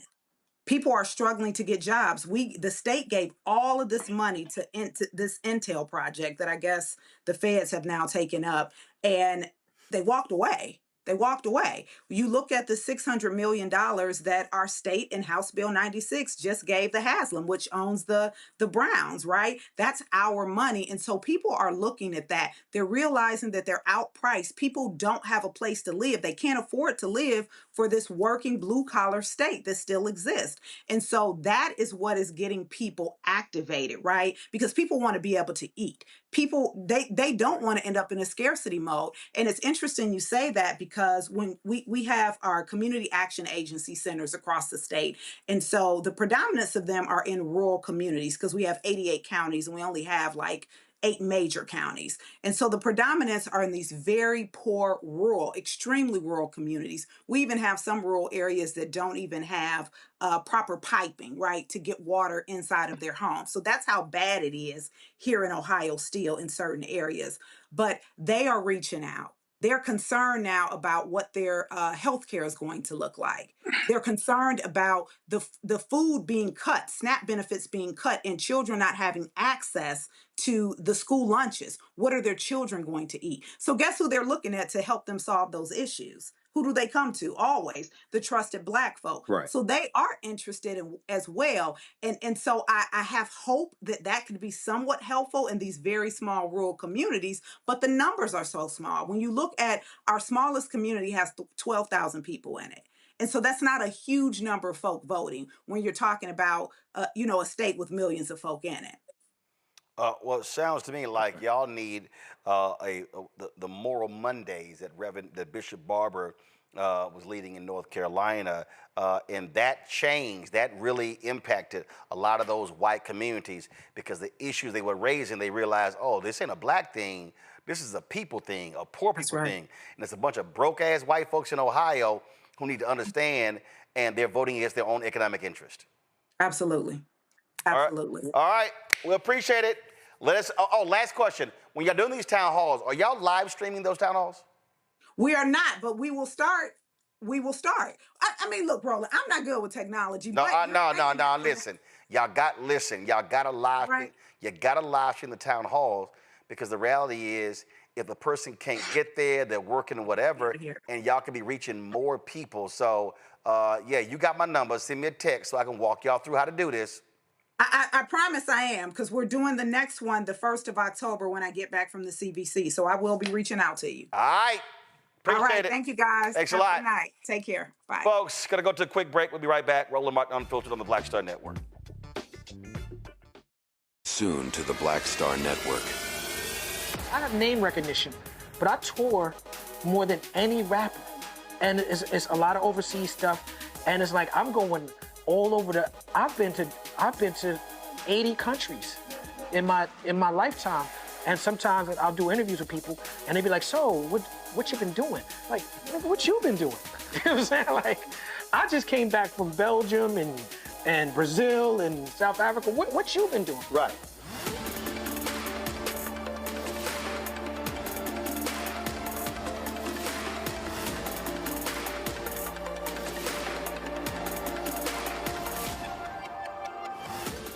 Now that Roland Martin is willing to give me the blueprint, hey, Cyrus, I need to go to Tyler Perry and get another blueprint because I need some green money. The only way I can do what I'm doing, I need to make some money. So you'll see me working with Roland. Matter of fact, it's the Roland Martin and Cheryl Underwood show. Well, should it be the Cheryl Underwood show and the Roland Martin show? Well, whatever show it's going to be good.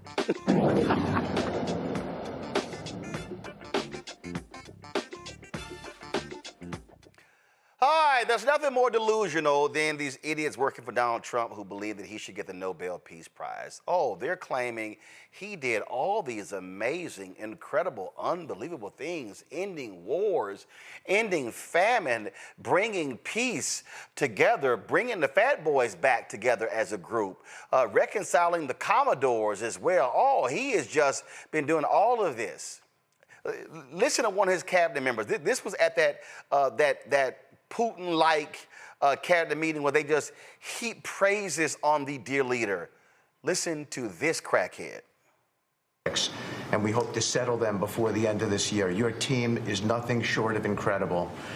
And there's only one thing I wish for, that Nobel Committee finally gets its act together and realizes that you are the single finest candidate since the this Nobel Award was ever talked about to receive that reward. Beyond your success is game-changing out in the world today. And I hope everybody one day wakes up and realizes that.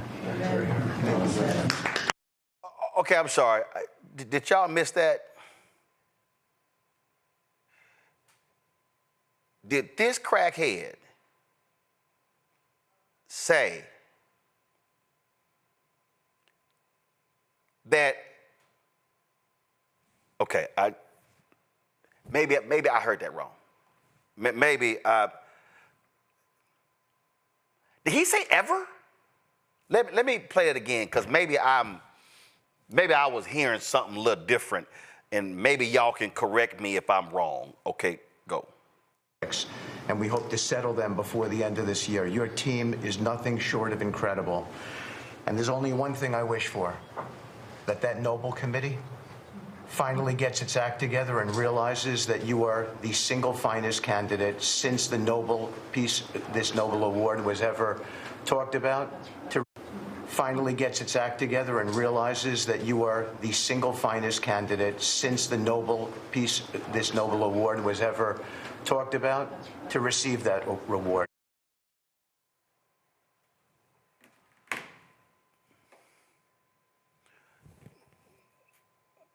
So this crackhead actually believes that awarding the Nobel Peace Prize to Donald Trump is greater than Dr. King getting it.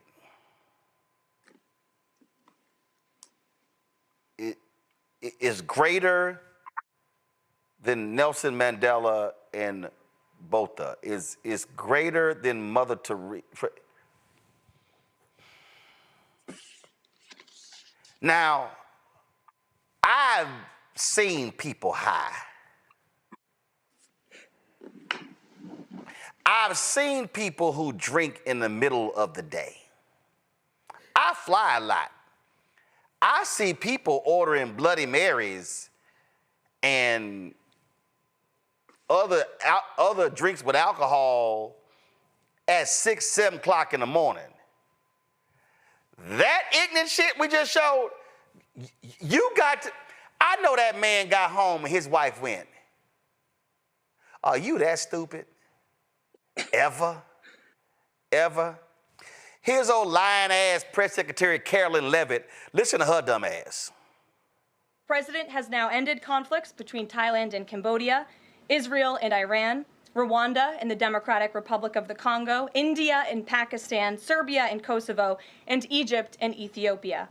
This means President Trump has brokered, on average, about one peace deal or ceasefire per month during his 6 months in office. It's well past time that President Trump was awarded the Nobel Peace Prize. This is a new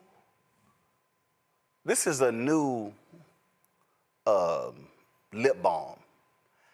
I don't think I have enough to cover the ass kissing you just heard there. First of all, who campaigns for a Nobel? Don't nobody openly campaign for a Nobel Peace Prize. That's when you know your little silly ass is desperate. See, he really mad because they gave one to Obama. Now, first of all, that was stupid. Obama did not deserve the Nobel Peace Prize. He didn't. He didn't earn it. He didn't deserve it. But that's really what it's all about. This dumbass is infatuated with Nobel Peace Prize. But I came across this video of an anchor in India. Now, y'all know I love me some shade.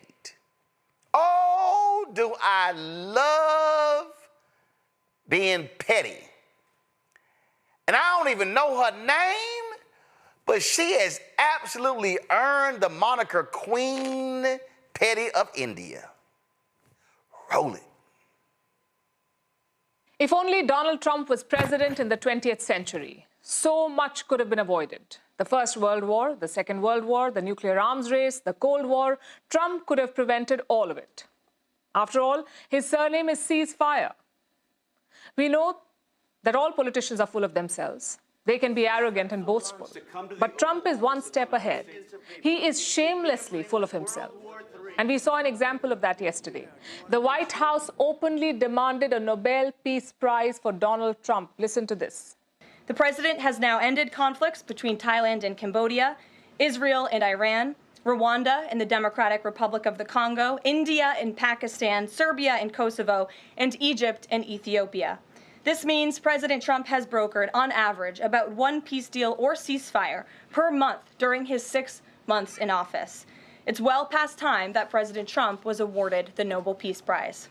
I think she missed a few there, like Tom and Jerry, Harry Potter and Voldemort, Batman and the Joker, and Luke Skywalker and Darth Vader. If you're going to make fake claims, might as well go all in. It's been a hallmark of Donald Trump. He claims credit for everything.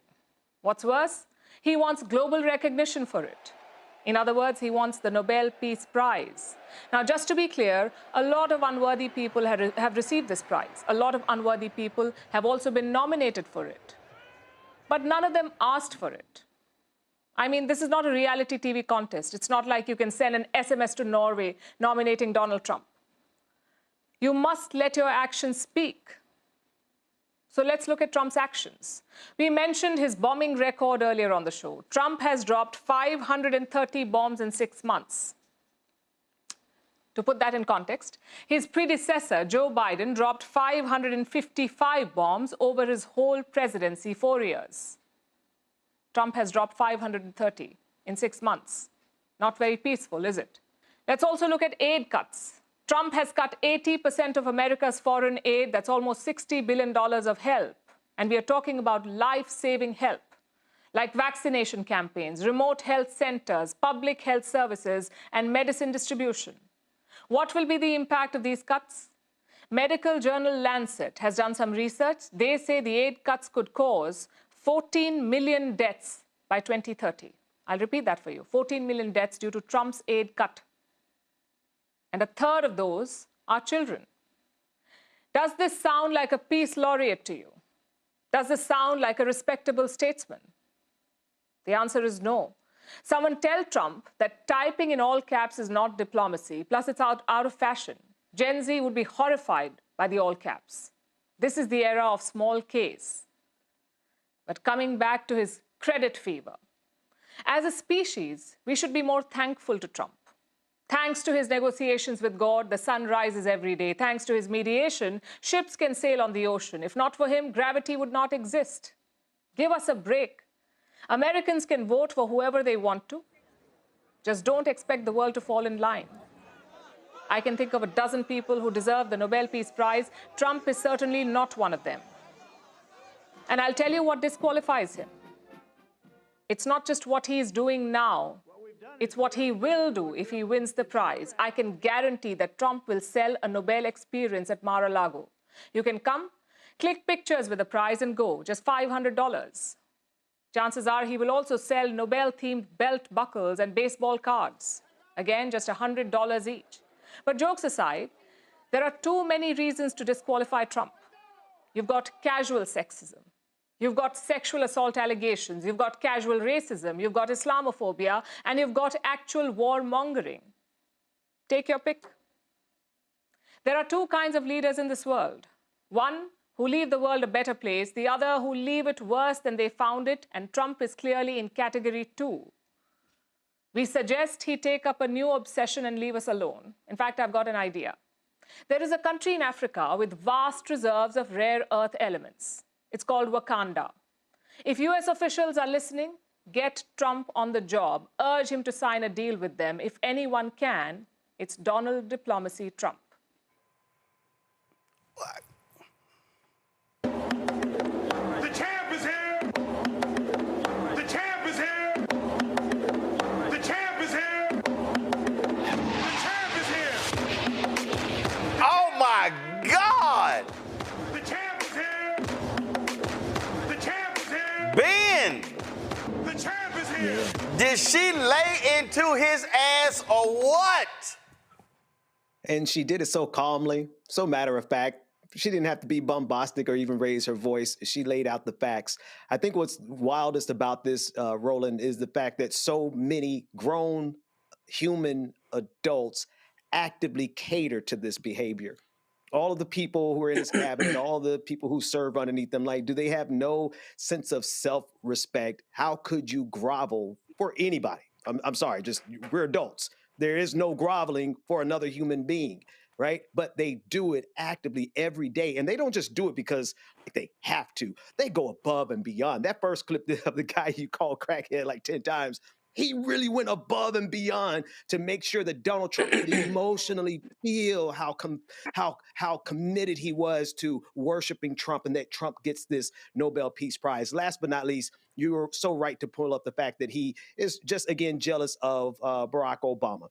And thank you for saying that Barack Obama didn't deserve it. He hadn't done anything to earn it at that point, but that still doesn't make Donald Trump feel any better about not measuring up to the president. This man really does have small body parts, Matt. I mean, the ego is just, I mean, he small hands, small brains, little feet, but some big ass ankles. I will take your word for that, brother. But what I will say that is interesting is, one, she eviscerated him, and the piece was funny but also poignant. But what's interesting is before she went to the slide on USAID, that's actually what I thought about. And I thought about like the soft power losses that we've seen. I mean, if you take away aid from people, you are per se not a peacemonger, if you will. And first, I want to mention Dr. Ralph Bunch wants to enter the chat, right? Because you want to talk about somebody who deserves the Nobel Peace Prize, it's him. But what's interesting about this is emblematic of all of the almost soft authoritarian ways that we're seeing Donald Trump act, right? For instance, I'm going to become the board of the chairman at the Kennedy Center. I'm going to be the head of this. I'm going to be the head of that. Like very dear leader almost. And it's interesting that we're talking about this now because right before I got on the show, I was driving in from a court appearance up in Huntsville, and I was listening to a podcast, and they were talking about how the Solicitor General, John Sauer, just filed some pleading where he basically just lionizes Trump and said basically he's got the unique deal-making skills to make America, you know, a beacon of light again. I mean, all this flowery language that you never see the Solicitor General file about an individual because he or she generally represents the people of the United States, not the president. But this is something we're seeing emblematic of this administration. And to kind of hearken to what Ben was saying, I mean, they are bending over backwards to kiss this man's butt. And by the way, I like the Blistex. I didn't know where you were going with that, but that was a very nice segue. But in any event, we're seeing that across this administration. And that to me is one of the most insidious hallmarks of the dictatorial rhetoric and the dictatorial bend we're seeing from this White House, and that we are seeing people who are in his contingent of supporters lapping up. And it's a very strange thing to me because it's very North Korean, dear leader, but they seem to be lapping it up. I missed it. You said you liked what? Oh, the Blistex, the lip balm. Oh, I didn't gotcha. know where you were going with that. I like that though. That was Gotcha. well done. I know, I heard you. I just wanted to make you say it again. Okay. I like it, brother. All right. Michael, go ahead. We never did compliment. Yeah, so that was a great takedown that the reporter in India did of Donald Trump. But she forgot one conflict Donald Trump did solve, and that's between the Autobots and the Decepticons. She forgot about that one. Okay, so when we look at Donald Trump, once again, yes, he's still envious of former President Barack Obama. That's why he wants a Nobel Peace Prize. Steve Witkoff needs to realize, because it sounded like Steve said Nobel Peace Prize. It's the Nobel Peace Prize, Steve Witkoff. But yes, that was more fawning. And now you know his ass can't read. Hell, he can't spell it. Exactly. These are the people Trump surrounds himself with. Okay, but the New York Times had a good analysis because I even heard Stephen, what's his name? What's that boy's name on ESPN? I forgot the sportscaster. Stephen A. Smith. I even heard him. Stephen A. Smith. Right. You're right. Stephen A. Smith. I'm not sure what the A stands for, but I even heard him try to give credit to Trump for solving all these wars, things like this. But actually, New York Times has a good analysis of them. And when you look at a lot of them, like the Armenia and Azerbaijan, or even Rwanda and the Congo that we talked about here on the show, those are like agreements towards a firm peace agreement, things like this. But fighting still continues, especially in Rwanda and the Congo. So even wars that he claims to have solved, okay, in 7 months are not solved, okay? And notice they don't say anything about Gaza. They don't say anything about Israel and Gaza, okay, because that's a disaster. And it's gotten even worse since he's been in office. But once again, and Matt hit on it, dealing with USAID, because right now Trump is talking about cutting, I think it's another $4.9 billion in foreign aid. But because of the cuts to USAID, 300,000 people worldwide have already died because of those cuts. And we know that tens of thousands of them are on the continent of Africa. So how could you claim to bring peace when you sided with Elon Musk in cutting aid that actually kills people? So I don't even understand what you're really talking about.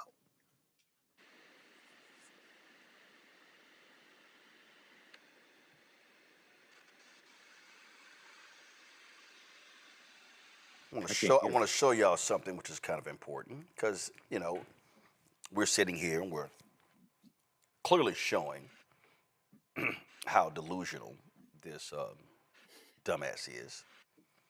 But I want folk to understand when we talk about the Nobel Peace Prize. And we talk about how serious they take the Peace Prize and how, again, the people who have received it, these are not people who have been desperately campaigning, trying to get one. Folks who have been, sitting here just going crazy. See, again, when you're dealing with an idiot who absolutely just wants to be lavish with praise, this is the website, nobelprize.org. The Nobel Peace Prize has been awarded 105 times to 142 Nobel Prize laureates between 1901 and 2024, 111 individuals and 31 organizations. Since the International Committee of the Red Cross has been awarded the Nobel Peace Prize 3 times, in 1917, 1944, and 1963, and the Office of the United Nations High Commissioner for Refugees has been awarded the Nobel Peace Prize 2 times, in 1954 and 1981. There are 28 individual organizations which have been awarded the Nobel Peace Prize. Just click the links to get more information. Nobel Peace Prize 2025 has not been awarded yet. It will be announced on Friday, October 10th at 11 o'clock in the morning. So when you go down here, folks, look at this. Nahan Hidekyo, for its efforts to achieve a world free of nuclear weapons and for demonstrating through witness testimony that nuclear weapons must never be used again. Look at this. Narges Mohammadi, for her fight against the oppression of women in Iran and her fight to promote human rights and freedom for all. And then you go down here, Center for Civil Liberties, and then you begin to look at World Food Program, and you look at again, look at this here. Nuclear weapons, ending a 50-year civil war, for their struggle against the suppression of children and young people, and for the right of all children to be educated. Organization for the Prohibition of Chemical Weapons. Ellen Johnson, Sirleaf, Lima Gubawe, and Tawakal Carmen for their nonviolent struggle for the safety of women and for women's rights to full participation in peace-building work. I mean, you go on and on and on and on and on. And you look at the names on here, International Atomic Energy Agency as well. Again, and you look at these names, you see President Jimmy Carter for his decades of untiring efforts to find peaceful solutions to international conflicts, to advance democracy and human rights, and to promote economic and social development. United Nations and Kofi Annan. And you got Doctors Without Borders, and then you International Campaign to Ban Landmines, and Jody Williams, and you begin again, you see Yasser Arafat, Shimon Peres, and Yitzhak Rabin for their efforts to create peace in the Middle East. Nelson Mandela, I said both, it was early, F.W. de Klerk, for their work to the peaceful termination of the apartheid regime and for laying the foundations for a new democratic South Africa. And then you go Mikhail Gorbachev for the leading role he played in the radical changes in East-West relations, the 14th Dalai Lama, United Nations peacekeeping forces. Eli Wiesel for being a messenger to mankind. His message is of one peace, atonement, and dignity. International Physicians for the prevention of nuclear war. Bishop Desmond Tutu for his role as a unifying leader figure in the nonviolent campaign to resolve the problems of apartheid in South Africa. Lech Walesa, the solidarity leader, Czechoslovakia, in Poland there for nonviolent struggle for free trade unions and human rights in Poland. I mean, again, when you Mother Teresa for her work for bringing help to suffering humanity, Anwar Sadat, Menachem Begin for jointly having negotiated peace between Egypt and Israel in 1978, Amnesty International, and then you go down here and you see again these Henry Kissinger, his punk ass, but that warmonger, may he rest in hell. And the International Labor Organization. And again, 1967, no Nobel Peace Prize awarded, or 1966, United Nations Children's Fund. Dr. King for his nonviolent struggle for civil rights for the Afro-American population, the Red Cross. And again, you go on and on and on, and you see these names, and you see what people did. And I'm just going to scroll all the way down just to be able to show. Folks, I'm telling you right now, there is no way in hell that Donald Trump's name should ever be mentioned in the same breath, a whisper, as any of these people in organizations. The man has no morals, no values, no decency, no ethics. He has none of this. None of this. He's a shameful, pathetic, narcissistic insurrectionist. Giving him the Nobel Peace Prize is essentially saying, let me award the arsonist another can of gasoline to burn more things. Donald Trump can straight go to hell when it comes to think that he's a Nobel Peace Prize, even nominating him for a Nobel Peace Prize.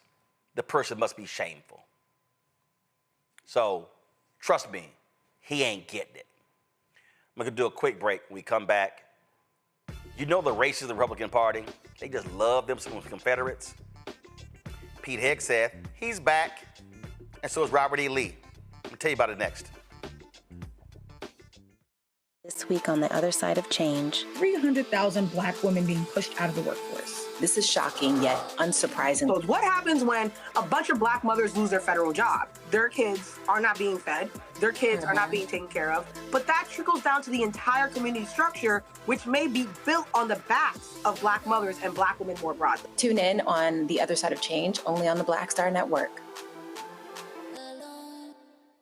I'm Russell L. Honoré, Lieutenant General, United States Army, retired, and you're watching Roland Martin Unfiltered.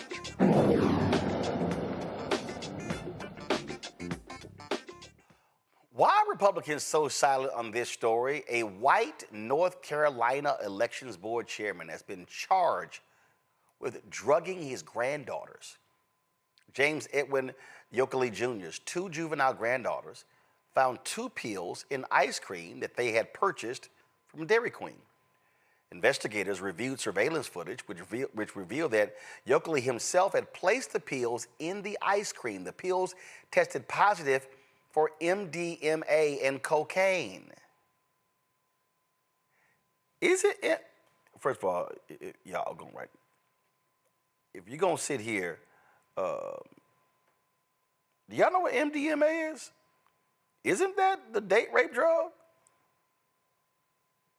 Oh no, that's ecstasy. It's ecstasy. As a result, he's been arrested and charged with contaminating food or drink with a controlled substance, felony possession of Schedule I narcotics, and felony child abuse. He was booked into the New Hanover County Detention Center and later released on a $100,000 bond. In June, Yokely, Republican, was appointed chairman of the Surrey County Board of Elections in North Carolina. Wow, that's how they do it in North Carolina, huh, Ben? Absolutely out of control, Roland. When I look at this and you think about how much energy MAGA has put into calling everyone a groomer except the actual groomers, calling everyone a pedophile except the actual pedophiles. They have expressed concern about the Epstein list until they realized Donald Trump's name was on the list. This goes back to the first story that we talked about, or rather the second one with Mike Johnson. The hypocrisy is the point. They don't genuinely care about protecting people, children especially, from predators because predators filled their ranks. And I can't even really think about the story in the details. Like, what was this man's plan? What are you doing? Yeah, his plan was he was going to rape his granddaughters. He was going to rape his granddaughters. Right. Your granddaughters, your children, period. Your children, your so this is the level of depravity that actually exists in this country, right? And it's not germane just to Republicans, to be sure. This is something that infects too many circles of the United States in this planet. But when you see a party present themselves as someone who cares about these issues and wages an entire culture war against the LGBTQIA community as if being LGBTQIA makes you this type of depraved, and then you see it in their ranks over and over and over again. It simply reminds me of all the pastors and priests and bishops that we see reported in the news that carry out this kind of behavior. Insane. Oh, how about this one? The U.S. Air Force, because of this idiot Trump, they're now offering full military honors for January 6th rioter Ashley Babbitt. Remember the one she was killed trying to break into the U.S. Capitol? Oh, yeah. Y'all remember this video right here? Her damn ass deserved it. Yeah, roll it. They told him, don't do it, don't do it, don't do it, don't do it. The cops are standing on the other side with guns, telling them, turn the audio up, y'all. There's a gun! There's a gun! Tell them, don't do it. Look at that. They got the gun.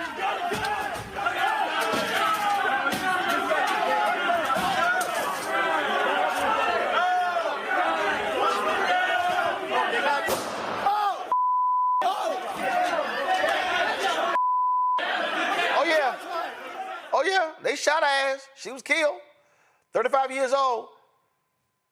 And then what dumbass Trump was doing? Giving her military honors. Right, she was trying to breach the Capitol. Y'all, she was draped in a Trump campaign flag when attempted to climb through the shattered window. And then, U.S. Capitol Police Lieutenant Michael Byrd hit her with the heat, fired a single shot, dead. The Department of Justice and Capitol Police cleared Byrd of any wrongdoing, saying he acted within the bounds of his duty. Yeah, you think? But Michael, this is what happens when you deal with an insurrectionist. Yeah, not only an insurrectionist, but an insurrectionist who was bosom buddies with a pedophile as well. So anything to distract from the Epstein files, okay? And this is more red meat to his base as the price of goods continues to go up, as the price of back to school products continues to go up, and the price of groceries continue to go up. Anything to distract from that, to throw red meat to the MAGA base, because this is something that they want. While at the same time, you're sending the National Guard to Washington, D.C., you're preparing to send the National Guard to crack down on crime in Chicago, okay? You're going to honor this person who was trying to breach the Capitol. Okay, but this is what we expect from the traitor-in-chief who, committed treason. Basically, this is what we expect from somebody like this. Well, this is also what we expect. The Pentagon, they plan to reinstate a 20-foot-tall portrait of white domestic terrorist, racist Confederate General Robert E. Lee at the United States Military Academy, West Point. The painting, which features a depiction of a slave guiding Lee's horse, was displayed at West Point for 70 years before being removed under Biden. But under white nationalist Pappy Trump, it will now be hung in the Academy's library. Thank you to Pete Hegseth. This decision comes despite a recommendation from a congressionally mandated commission that ordered its removal in 2020. Memorials to Robert E. Lee, a known slaveholder, have long been a source of controversy. Since 2020, numerous monuments to Lee and other Confederate figures have been removed by advocates who argue that these memorials celebrate white supremacy and celebrate white domestic terrorists. I guess we know exactly what side Donald Trump, Pete Hegseth, and Fox News is on, Matt. Yeah, and they'll just tell you that it's just about tradition and history. And it's so interesting that we're having this conversation because I was talking politics with a friend of mine the other day, and he was noticing something I'd never noticed down here. If you come to the beach down here where I live, when I first moved here, I used to see Confederate flags all the time. But now you know what you see instead? Trump flags. Because they're the same. And it's interesting. They're the same, exactly. But it's almost like the MAGA flags are a more palatable way for people, or at least have been a more palatable way for people to tell you that they're racist without the fear of being called racist because they got the Confederate flag. And this is one of the things that I'm definitely not thankful for, this rhetoric being out, but I appreciate that there's nothing nebulous about this. I mean, we know this. There's an attack on blackness. There's an attack on black people in vaulted positions. But this is crazy, right? Like, I mean, if you look at it, these are the people who talk about America first, being whatever, jingoistic, as patriotic as you can be, and they lionize people who literally seceded from the United States. Like, one of these things is not like the other. And when you put a painting up like this, or when you in Midland, Texas, you rename the high school after Robert E. Lee, you are telling black people, we do not care about the history of where you were enslaved. Like, no, you were enslaved, and not only do we not care about it, more than that, we are going to lionize and glorify that time. That's what this is, right? This is glorification of it. And in some ways, it's helpful to know that there's no ambiguity about that.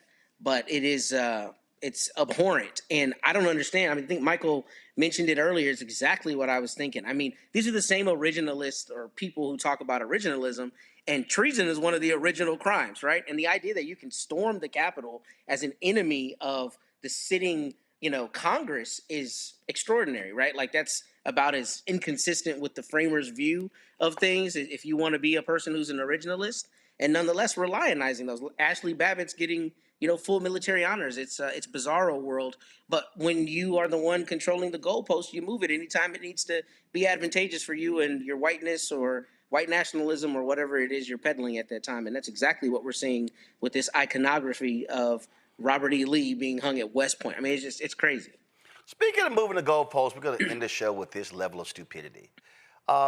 It's always amazing to me to listen to somebody on Fox News try to call somebody else out for lying when they literally kiss the ass of the liar-in-chief every single day. And one of the chief ass kissers on Fox News is Will Cain. He actually thought that he was being direct and being a journalist and challenging Governor Wes Moore about his Bronze Star. Watch this. In 2006, on your application for a White House fellowship, you put on your application that you were the recipient of a Bronze Star, I believe also with a combat action badge. That was not true. You have apologized and said it was an honest mistake. Here's what President Trump said. Did Wes Moore, the governor of Maryland, lie about getting his Bronze Star? The question, Governor, is why did you let it go on, even if it was a mistake, for years and years and years as you were celebrated as having a Bronze Star? I'm very proud of my service to this country. And I think, and I'm not sure if you've served, Will, but I think as anyone who has served in this country, if you look at what we were able to do overseas and the fact that I was recognized by the United States Army with both the Bronze Star and the Combat Action Badge, I think I'm not only proud of the service that I have done to this country and the fact that I was willing to put my life on the line, wear the uniform of this country overseas and lead soldiers, but I also know that the soldiers that I serve with are also proud. And also I know that most soldiers and most veterans know the ridiculousness of this line, and especially when they know that as someone who's actually led soldiers in combat and someone who's actually led led people overseas, and to know that the United States Army actually recognized me with these awards, I think it does matter. Okay. Governor, first of all, I appreciate your service. I appreciate your service in combat. It's not something that I did, and I recognize and honor your service for this country, and I mean that sincerely. And we can do it. And here's the... Dildo, all right. This is what I find to be hilarious. I ain't never seen Will Cain, Ben, call Trump out on a single lie. I ain't never seen Will Cain tell Trump, now hold up, now you're lying. Why did you lie? Why you lying in front of me right now? Ever.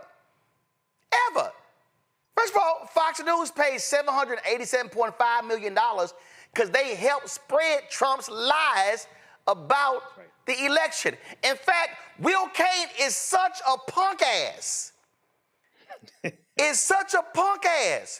Just the other day, when Donald Trump lied, about Wes Moore thanking him and praising him as the best president in his lifetime, in which we all know is a lie. In fact, matter of fact, I was going to, but this is amazing, Ben.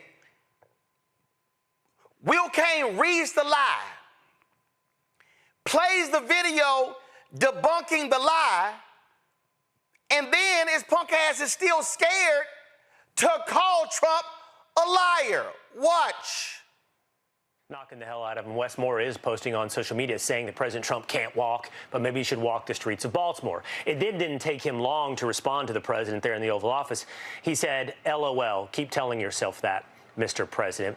It'd be wild, though, if only we had the footage that President Trump had referenced about them meeting at the Army-Navy game. And thanks to the Art of the Surge on Fox Nation, we have the footage. Mr. President, welcome back to Maryland, sir. Welcome back to Maryland. It's good to see you. In person, too. Thank you, sir. Great to see you. Great to see you. And great to have you back here. Great to have you. Thank you, sir. Thank you.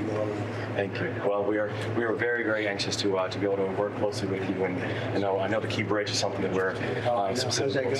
It's going well. I mean, we spoke with Speaker Johnson yesterday, and Speaker Johnson says he believes that we're close to the 100% cost share. And the thing is, I told him when we get that 100% cost share done, we are going to be able to go over the Key Bridge under your watch, because I will have it done in 28, on time and on budget. We'll help you out. Thank you, sir. We didn't hear their greatest president ever, but we did hear a lot of enthusiasm and so excited to meet you, Mr. President. Who's telling the truth? We'll let you decide. You a punk ass, Will. The man lied and you're like, well, we didn't hear it, but we'll let you decide. So you want to tell Westmore, why'd you not tell the truth? Why did you keep spreading lie? And that man lied, and you played the video showing he a lie, and Will Kane's sorry ass still scared to call it a lie. Ben, go ahead. He can't call it a lie because he'll lose his position at Fox News, right? That's first and foremost. Secondly, that shows you that he doesn't do any show prep. Like, how do you watch the video and not even know what's in the video? You're being paid millions of dollars to do this, Will. But thirdly, this is why I believe that we should pay no attention to MAGA whatsoever when it comes to any claims they have against us. Don't give it air, don't give it breath, just move right past it. Why? Not that we don't have to lie about anything on our side. But we also don't have to slow down and give credence to the hypocrisies that MAGA wants to call out about us over here. No. They have too many lies to sort through over the last 10 years alone for us to ever care about what they say and call a hypocrisy on the left. It is just crazy to me, Michael, that Will Kane could literally let it come out of his mouth. Well, Governor, you weren't telling the truth. Governor, you were not being truthful. Governor, you lied. And just the day before or 2 days earlier, Will Kane could not even say, all he said, well, you know, we didn't quite hear. Well, let me play it again. You know, we didn't quite hear. You know, we didn't quite. And then he tried to say it like softly, so I guess we wouldn't hear him saying it. So well, watch this, y'all. Again, if you want to see, I love these MAGA people who love talking about testosterone and male strength. Ain't no male strength right here. Listen to this. We didn't hear their greatest president ever, but we did hear. Oh, we didn't hear greatest president ever, but we did hear some great words. Listen. Enthusiasm and so excited to meet you, Mr. President. Who's telling the truth? We'll let you decide. Who's telling the truth? We'll let you decide. Here's what we know, Michael. Who's a lying, weak, impotent television host? Will Kane. Right.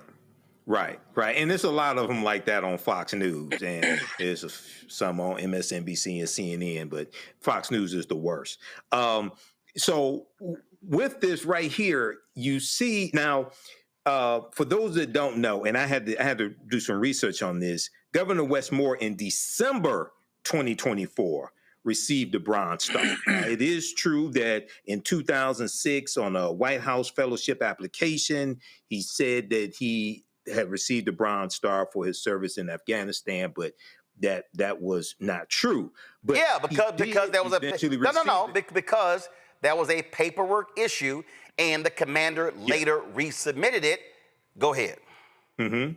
Yeah. And also, I'm reading a piece from the Associated Press, and it says the application, a 2006 White House fellowship application, when the paperwork had not been fully processed. Okay, but he did eventually get it. One, and Will Kane didn't really want to admit that. Two, Westmore actually served. Donald Trump got 5 deferments. Never served as a coward, got 5 deferments. Not only that, Donald Trump said that his Vietnam was avoiding getting STDs. Right. Okay. And Will Kane ain't served nothing. But I never heard Donald Trump say he was successful in not catching any STDs. Maybe that's another conversation. But I'm just saying. So this is the hypocrisy. Right. This is how how you have these cowards in mainstream media, right, who are afraid to call a lie from a dictator. Matt, this is real simple.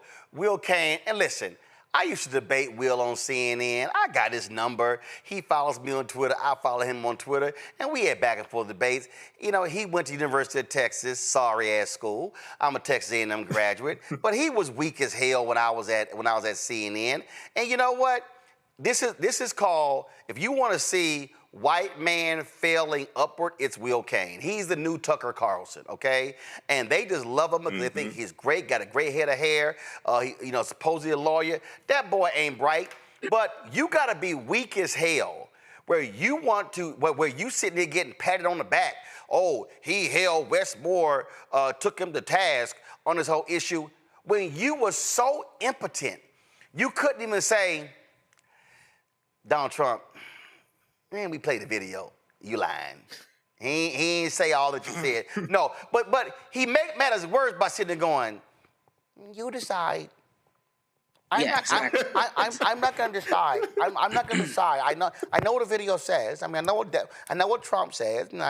But we hashed the video, and I didn't quite hear any of that Trump saying. So, sorry. I mean, Donald, I hate to go there, but I think you misconstrued. I think you stretched. I think you were over your skis. I think you, because they don't want to say lie, so they will come up with every other phrase. Right.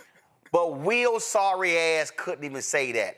I'm like, how you look yourself in the mirror where you want to try to challenge the governor, and then your little weak ass can't even call out a basic lie after your ass played the video. First of all, you stupid for even playing the video because you look even more dumb, and so does Trump. Bro, we got the receipts. We got the video of it, right? It's not a conversation that somebody had and there's no way to disprove it. We literally have what he said and didn't say. And that's why it shows you that this is all about MAGA racist vibes more than it is anything else. Because if you look at how we tried to repackage it, he said, well, we didn't hear those words, but we did hear some enthusiasm, so we'll let you decide. No, there's no decision, because the truth is he didn't say what Trump said he said, but that doesn't matter. Truth doesn't matter to MAGA. It's all about vibes. We know that. So the vibes here are, we're going to make it look like Westmore was, showing the president love and whatever, fawning all over him, which is also in some way kind of stupid, right? Because they're elected officials. Elected officials are going to do this. When the president comes, you're going to say, Mr. President, Miss President, we want to welcome you to our locale and thank you for what you're doing. I mean, that's just kind of part and parcel with the job. But he didn't say you're the best president ever, which is the claim. And Will Cain didn't have enough fortitude to just say that outright. But that's the thing. It's not about journalism anymore, and it's not about truth. It's about staying in Trump's good orbit and about the vibes, and that's what this is about. Move the goalpost so you score every time. And again, I think probably I did a freeze frame, and I guess Will got to keep his lips inside, because when you kiss so much ass, you don't want people to see the chap. And that was absolutely a great. Will, I will award you this, and I previously awarded you. Hey, do y'all have that? Can y'all please find the award that I previously gave Will? Can y'all pull that up, please? Because y'all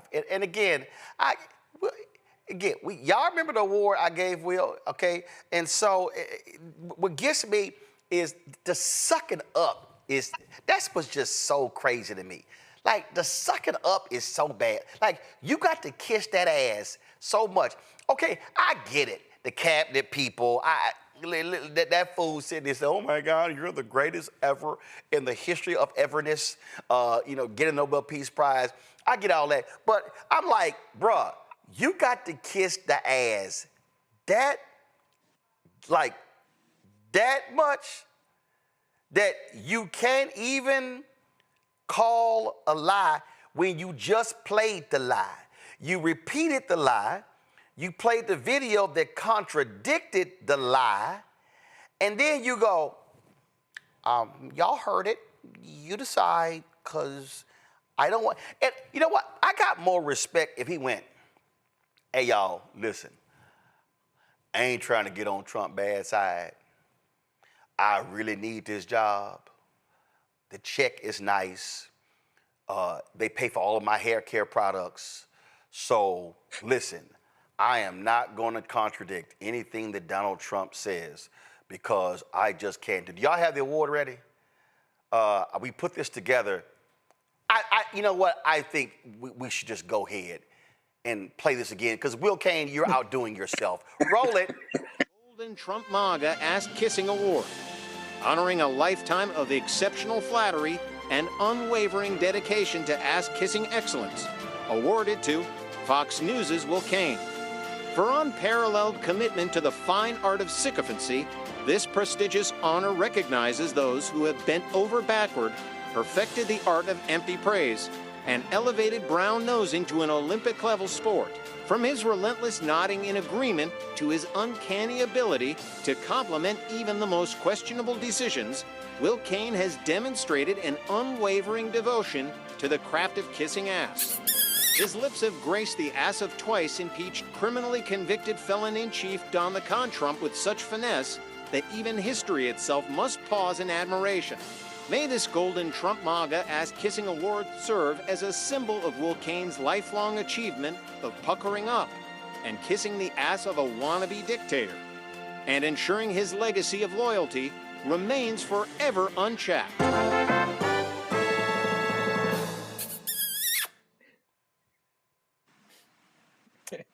Well earned, Will. Well earned. Michael, Ben, Matt, thanks for being on today's show. I appreciate what's wrong, Matt. Matt, that's your fellow Longhorn, Matt. Well, I didn't go to Texas. I don't know why you don't remember this. No, but you always talking them up. So you always talking them up, and again, you keep talking them up. I guess when Ohio Buckeyes beat that ass this weekend, you're not gonna say something. What? I'm just saying. I knew you was gonna say something. I knew you was gonna feel yourself in your essence fast back. Oh no, I'm trying to.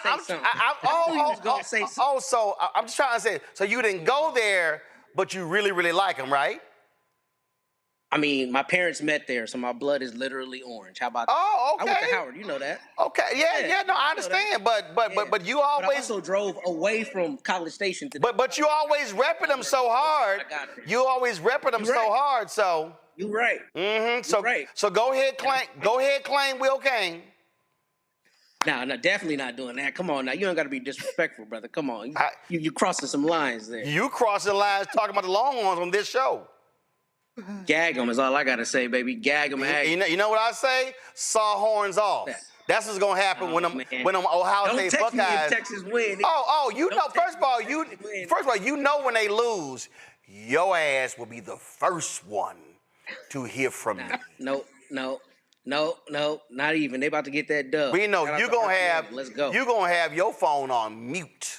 You're gonna be on do not disturb. Nah. Oh yes. Nah. Oh yes. I'm gonna take it. I'm gonna take it on the chin like I did last time. Man, that's the first time you ever text me when they took that L. I was like, this is the pettiest man in America. Let me tell you about it. Sustained. All right, y'all. I got to go, folks. Y'all have a fabulous weekend, Labor Day weekend. Hey, we got some great stuff. So we're gonna have a Rolling with Roland marathon beginning at midnight. On Monday, we're going to be running a ton of our interviews, and so y'all get to enjoy that. Of course, it is Labor Day. Let's give thanks to the labor unions and labor movement for, of course, all the work that they have in creating, again, this day, and also the work they've created for us to celebrate. And next week, y'all, September 4th, we'll be celebrating the 7th anniversary of Roland Martin Unfiltered, the 4th anniversary of the Black Star Network.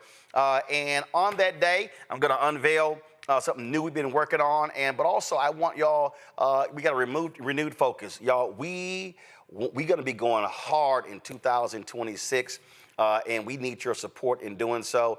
So our goal is this here. Again, we always talk about it. We want to raise $1 million. And I got other people, pastors, others going to be sending stuff out. In honor of our 7th anniversary, our goal is to raise $1 million by December 31st. Again, for staff and funding and all that sort of stuff like that. So we got that going. We're going to be pushing this on social media all over the place. So we're looking forward to that. And so that's what we are working on, and that's our target goal. Folks, if y'all want to support the work that we do, give to us via Cash App, via Stripe, the Stripe QR code. You see it right here on the screen. Use that Cash App. Also, checks and money orders make it payable to Roland Martin Unfiltered, P.O. Box 57196, Washington, D.C., 20037-0196. PayPal is R Martin Unfiltered, Venmo RM Unfiltered, Zelle. Roland at RolandSMartin.com, Roland at RolandMartinUnfiltered.com. Download the Black Star Network app, Apple phone, Android phone, Apple TV, Android TV, Roku, Amazon Fire TV, Xbox One, Samsung Smart TV. Be sure to get a copy of my book, White Fear, How the Browning of America is Making White Folks Lose Their Minds. Available bookstores nationwide. Get the audio version I read on Audible. Get our Roland Martin Unfiltered Black Star Network swag. That's right, our t-shirts, hats, mugs, you name it. Go to shopblackstarnetwork.com. Shopblackstarnetwork.com. Also, support our black-owned products. Also on shopblackstarnetwork.com. We got skincare, we got toilet paper, we got backpacks, we got barbecue sauces, we got other sauces, we got desserts, popcorns, HBCU legacy shirts, you name it, we got it. All on shopblackstarnetwork.com, our marketplace. Check it out. These are black-owned products. Let's actually support these companies. And, of course, download the app Fanbase. Of course, get the app Fanbase. If you want to invest, go to startengine.com/fanbase. And folks, don't forget, every Friday, we know what we do. We also recognize the more than 36,000 people who have been donors. You want to get your name on this list, then you contribute to our Bring the Funk fan club. We celebrate our donors of people who gave one time or people who have tithed every single month since we launched 7 years ago. That's how we end the show. I'll see y'all tomorrow. Have a great holiday weekend. See you on Tuesday. Holla!